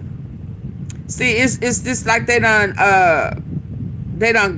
got together and they got their own team. Melania tried to act like she was gonna sue y'all still here? I just saw it reconnected. Biden's son, Hunter, then Wolf. Wolf been trying to get his out. And then you got Mark Epstein. He tried, it didn't, I don't know. I think Bannon's still over there. He done got back cool with Trump. So he trying to save Trump, because in order to save himself, he has to save Trump. Yeah, so that's why he was trying to push this 2028. You got to get in there 2028, because whatever they had planned with Charlie Kirk fell through. Yes, Lord. So, yeah, it's a lot of them. But it seemed like they got their own little crew to take down Trump. Let's go. No. They know that you can't accidentally send a text message discussing criminal activity. They know that email chains showing coordinate. I need to back it up a little bit. Once that evidence is in front of a jury, Trump is in serious trouble. Because juries understand digital evidence. They use phones and computers themselves. They know that you can't accidentally send a text message discussing criminal activity. They know that email chains showing coordination of illegal acts aren't innocent mistakes. The beauty of digital evidence is that it's concrete. It's time-stamped. It shows exactly who said what to whom and when they said it. It's very hard to explain away. I've been thinking about what this means for the country moving forward. We're entering uncharted territory here. No former president has ever faced arrest based on evidence seized from their electronic devices. We're going to have questions about Secret Service protection during an arrest. We're going to have debates about whether Trump should be held in a regular jail or given special accommodations. Are y'all listening to this? We're going to have a media circus unlike anything we've ever seen. But through all that, we need to remember what this is really about. This is about whether we're a nation of laws or a nation of men. It's about whether law and order face the same consequences as everyone else. It's about whether we're willing to hold our leaders accountable when they break the law. And the answer to all those questions has to be yes, or we're not really a democracy anymore. Absolutely. The evidence on those devices apparently includes communications from the period after Trump left office. That's significant because it shows this wasn't just conduct during his presidency. It shows he continued to engage in allegedly criminal behavior even after he was no longer in office. That undermines any argument about presidential immunity. You can't claim immunity for crimes committed as a private citizen. And some of the communications apparently relate to Trump's handling of classified documents. Remember, you can't. Okay, y'all hear that? You cannot claim. New evidence from immunity for crimes committed as a private citizen. And some of the you can't claim immunity for crimes committed as a private citizen. And some even after he was no longer in office. That undermines any argument about presidential immunity. You can't claim immunity for crimes committed as a private citizen. And some of the communications apparently relate to Trump's handling of classified documents. Remember, Hess already facing charges in that case. But the new evidence from these devices apparently shows even more serious misconduct than we previously knew. It shows him discussing ways to hide documents from investigators It shows him directing people to move boxes to prevent them from being found. It shows a level of obstruction that goes far beyond what's already been charged. There is also apparently evidence related to January 6th. Communications that show Trump was more involved in planning that day than has ever admitted. Messages that indicate he knew the potential Judge for Clarence violence and Thomas' encouraged it wife. anyway. Exchanges that demonstrate he understood he had lost the election but pushed forward with trying to overturn it regardless. That's the implication of Clarence Thomas' wife, Jenny, communicating also with Jared Kushner. Oh my God, let's go. Understood he had lost the election but pushed forward with trying to overturn it regardless. This is damning stuff, folks.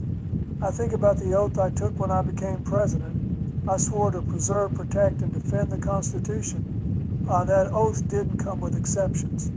It didn't say preserve, protect, and defend the Constitution unless it's inconvenient. It didn't say do it only when it serves your interests. It was an absolute commitment to put the country above yourself. Trump apparently violated that oath in ways we're only now beginning His to ass fully is rump understand. roast. Absolutely. Special counsels. Confirmation that Big Trump hip faces ass. arrest also means they're confident in their ability to prove these charges beyond a reasonable doubt. That's the standard in criminal cases. It's not enough to show that Trump probably did something wrong. You have to prove it to a moral certainty. Oh, she got evidence too.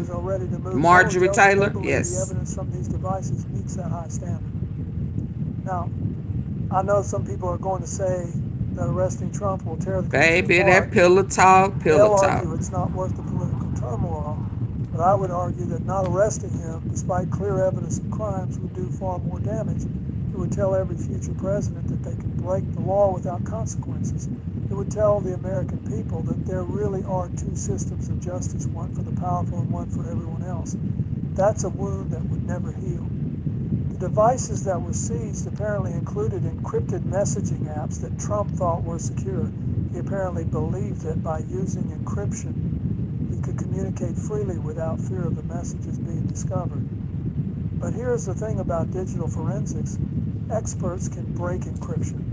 They can recover deleted messages. They can find evidence that people thought was gone forever. Trump's faith in technology to protect him was misplaced. Yeah, he knows. And that's fitting. Isn't it? Trump spent his entire career thinking he was smarter than everyone else. Absolutely. He could always find a way around the rules that had never faced real consequences. But technology doesn't care about your confidence. Digital evidence doesn't care about your political power.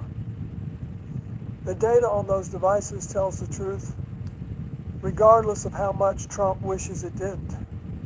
I've been asked whether I think Trump will actually serve jail time if HES convicted. Honestly, I don't know. The legal process is going to take years. There will be appeals, motions, delays. But I do know this, if the evidence is as strong as it appears to be, conviction is likely. And if HES convicted of the kinds of crimes we're talking about, jail time is a real possibility. This isn't some minor offense that might result in fine or probation. It's serious We're talking stuff. about serious federal crimes. The special counsel's work on this case has been meticulous. They've taken their time, built an airtight case, and now they're ready to move forward. That's Absolutely, how the system is Denise. supposed to work. But that's why they Not say rushed. meticulous. And I can't agree, because Jack Smith has said now is the time. They was gonna get him, but he won the election. And it's also a feel like, and he know it. That's why he said they had the airtight on how they was going to keep it going for 30 years. By that time, in his mind, he'll be dead and gone. Okay?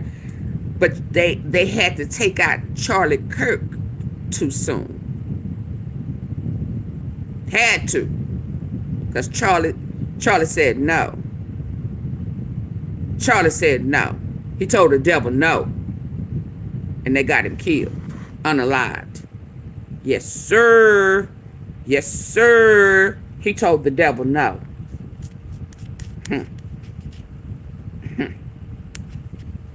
He told the devil no. Let's go. The special counsel's work on this case has been meticulous. They've taken their time, built an airtight case, and now they're ready to move forward. That's how the system is supposed to work. They don't sit on it all this Not time. rushed, not political, just thorough and fair. Trump thinks Trump that has had he's every slicker opportunity to cooperate, than a can of to oil. turn over evidence voluntarily, to participate in the process. He chose obstruction instead. He chose to fight every subpoena, every request, every attempt to get to the truth. Mm-hmm. And now the evidence they found by forcing the issue appears to show exactly why he was so desperate to hide it. I think about the young people watching all of this unfold. What are we teaching them? If we let Trump escape accountability, despite clear evidence of crimes, we're teaching that rules don't really matter if you're rich and powerful enough. Absolutely. Hi, But Tracy. if we follow through, if we arrest him, prosecute him, and hold him accountable, we're teaching them something much more important. Absolutely. In America, everyone answers to the law. That's a lesson worth the political turmoil. But here's what worries me. He said Big His L. supporters don't seem to care. They've bought into his narrative so completely. that Well, evidence- let them go to prison with him. Take all their sick asses with them. They can have a whole big old prison church cult in there. Yeah, take their asses on with you. Ain't that what he the world will be a better place without they dumbasses. We don't want you here no way. Ain't that what he told them Somalis in Minnesota? Yeah, all of that shit that he was saying smart out of his fucking mouth is what caused the shooting the other day. He told them people, we don't want you here. Well, guess what? Trump and the Trumpette cup, we don't want y'all here either. So when he go to prison, you take your ass on with him. Make the world a better place. Let's go. I ain't finna play with none of y'all dumbasses. And don't bring your ass over here. Cause I'ma rip you a new one. I'ma tell you like it T.I. is. Get your dumb ass from over here. Stop drinking that Kool-Aid. Ain't it red? Didn't they tell you a long time ago to stop drinking red? That red is poison and it's altering your brain. It put them parasites up in there. Now go detox your mind and ask God, the Father, the Holy Spirit, the Father, the Son, and the Holy Spirit to renew the right spirit within you and give you a renewing of the mind because you done lost it. And to take your ass on. Okay. We arrest him, prosecute him, and hold him accountable. We're teaching them something much more important, that in America, everyone answers to the law. That's a lesson worth the political turmoil. But here's what worries me. His supporters don't seem to care. They know. They've bought into his narrative so completely that evidence doesn't matter anymore. He could be arrested, tried, and convicted, and many of them would still believe as innocent, still believe it's all a conspiracy. Okay. That's dangerous. That's the kind of cult-like devotion that threatens democracy itself. The evidence on those seized devices is going to come out eventually, whether in court filings and so listen, you Trump lovers who don't like it when I call even Big Bill, Big Bubba. It's a big, Trump named the bill after him. He's a big deal. He called you a cult. So I ain't the only one who recognized it for what it is. Yeah, Bill Clinton said it's a cult. And you're sick in the head. Yeah, so don't get mad at me. The evidence on those seized devices is going to come out eventually, whether in court filings, in trial testimony, or in eventual reporting. The American people are going to see what Trump said and did. They're going to read the text messages, see the emails, and understand the scope of his alleged misconduct. And when that day comes, I believe even some of his supporters are going to have to confront the reality of who this man really is. Special counsel's confirmation that Trump faces arrest is a moment of truth for America. It's a test of whether we really mean it when we say no one is above the law. It's a test of whether we're willing to hold powerful people accountable even when it's politically difficult. It's a test of whether we're still a nation of laws or whether we've become something else entirely. Donald Trump committed crimes. The evidence on those seized devices apparently proves it beyond any reasonable doubt. Now he's going to face arrest, face trial, and face justice. That's not persecution. That's not a witch hunt. That's the system working exactly as it should. And if we're going to survive as a democracy, we need to let that system work, regardless of who it makes uncomfortable. The soul of our nation depends on it. Our commitment to justice demands it. And the evidence on those devices has confirmed it beyond any doubt. This is our moment to prove that American justice still means something. This is our moment to prove that American justice still means something. And let me tell you, the world is watching. Our allies are watching to see if American democracy is strong enough to hold its own leaders accountable. Our adversaries are watching, hoping well fail this test, hoping well show that our system is as corrupt as theirs.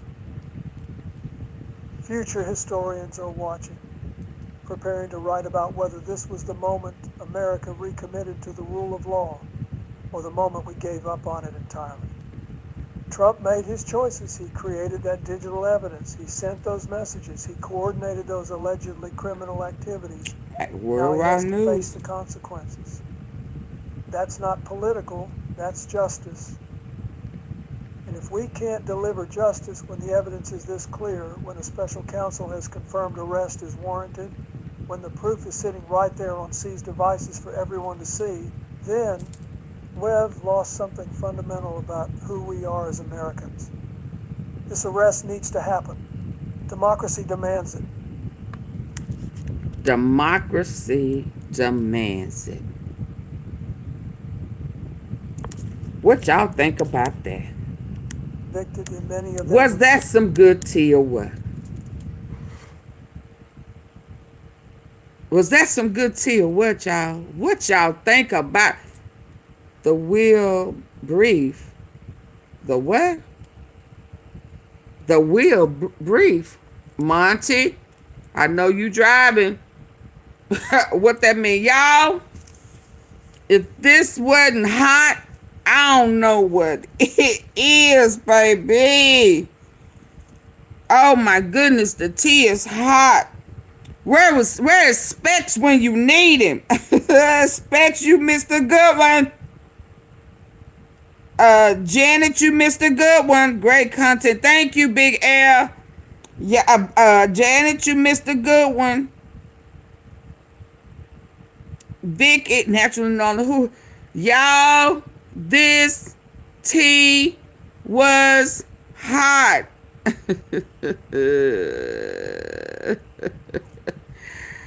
Oh my God. I really believe his ass is in trouble. I believe they have lined him up where there's no way for him to run. I think they finna shame him the way he tried to shame everybody else. I know Letitia James is waiting for the day where she can bring him up on them charges.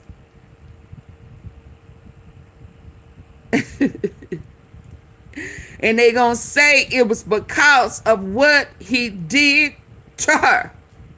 No, you did to her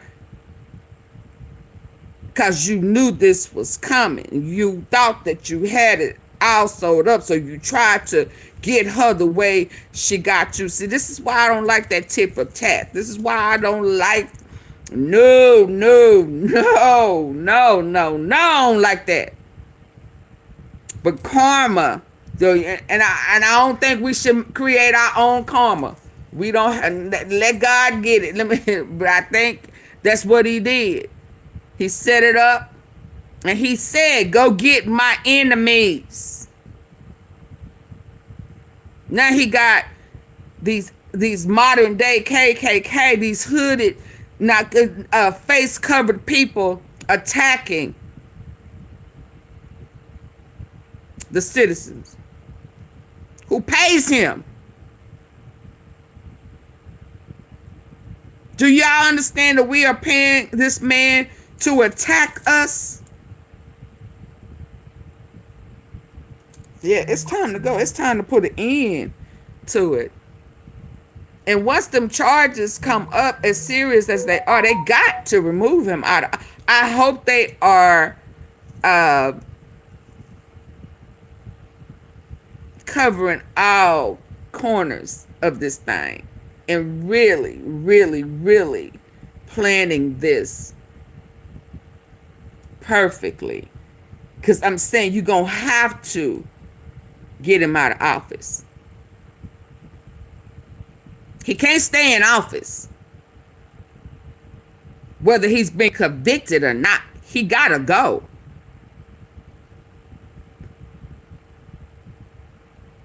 So I hope that they are dotting all the I's correctly and crossing all the T's. Because DT got to go. Okay, y'all, I'm finna go ahead and end this one. And I got one set at 9. And if you did not watch the live last night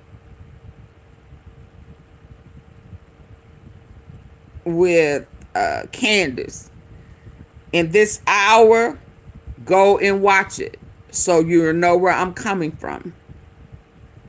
I'm coming from an odd place. And when I tell you, Candace brought it right on in. Shout out to whoever is feeding her the facts.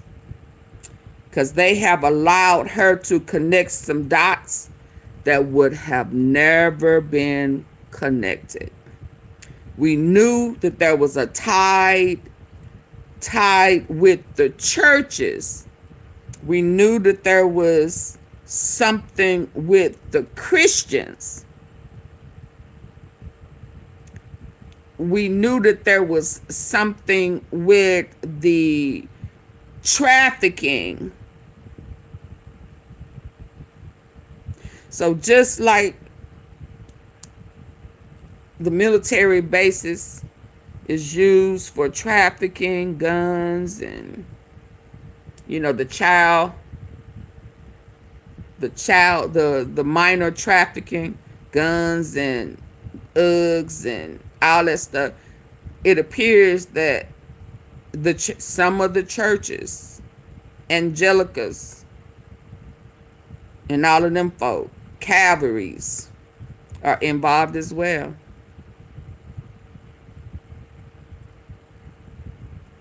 Yeah. And those dots just would not have been connected the way they were connected. So shout out to Candace. And shout out to the people who have been providing her with the truth. Shout out to Jim Snow. Isn't that no, I know not Mitch Snow. Shout out to him for coming forth and bringing his truth and exposing the military who gave the cartel his information. This man been living in years of fear for 30-something years. And then he happened to stumble upon what he stumbled upon. Shout out to Candace for saying, I don't know why they lying about, what is it, Romanian angels. That's true. I'm going to have to tap into them Tate brothers who was tied to Romania, who Trump got released and back to making money. Because they tied to sex. I mean, it's a trafficking too. So shout out to all the people who are being honest and providing the correct information for us to get the truth. It's time out for lying and going along with these controlled narratives. It's time out for that. So I'll be back. It's 8:16. I got it set for 9. Go ahead and go on over there. Go on over there and hit the like button. Get on over there. Do y'all see I have once. Oh Lord, let me make sure it says. Oh man, I may not have made it public yet. God, dog. Hold on, let me make it public so y'all can see it.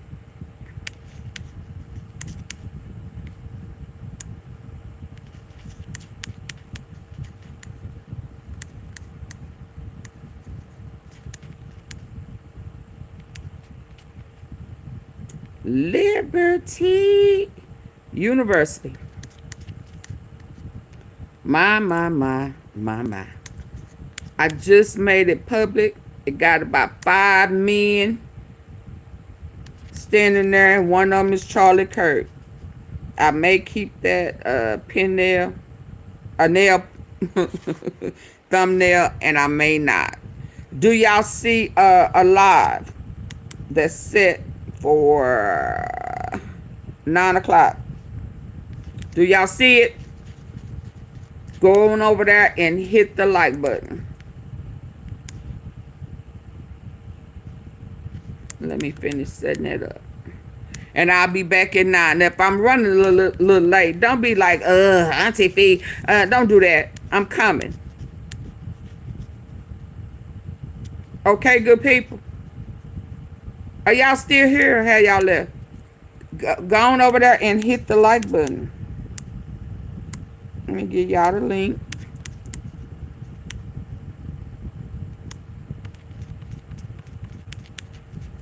I appreciate y'all. And Denise, I'm seeing the flowers that you sent. Hold on. I'm not sure if y'all can hit the link, but there's the link. Go on over there. I'll be there. I already know what we gonna do, what we gonna watch. I need to double check one thing. I can't remember what the name. I need to go back in and grab the name of the granny's house, or something about the grandmamas, or something about that, the grannies, where they had them houses and them girls couldn't talk to one another. I need to grab the name of that house. But other than that, I'm ready. Do y'all see the link? Do y'all see the live? That's all I want to know, is if y'all can see it and there's a live set. So if you don't have it, go ahead and become subscribe. Hit the top bell. Like, share, subscribe, and join the membership. Because like this one right here we just finished, I'm probably finna put that on members only. I sure hate that. I hope the regulars who missed it, I hope they have a membership. Because I'm finna put it on members only right now. Okay, y'all. So I'll see y'all in about 45 minutes. The 229 of y'all, please go on over there and hit the like button. And make sure y'all got y'all top bell so that you can get the proper notification. Bye-bye.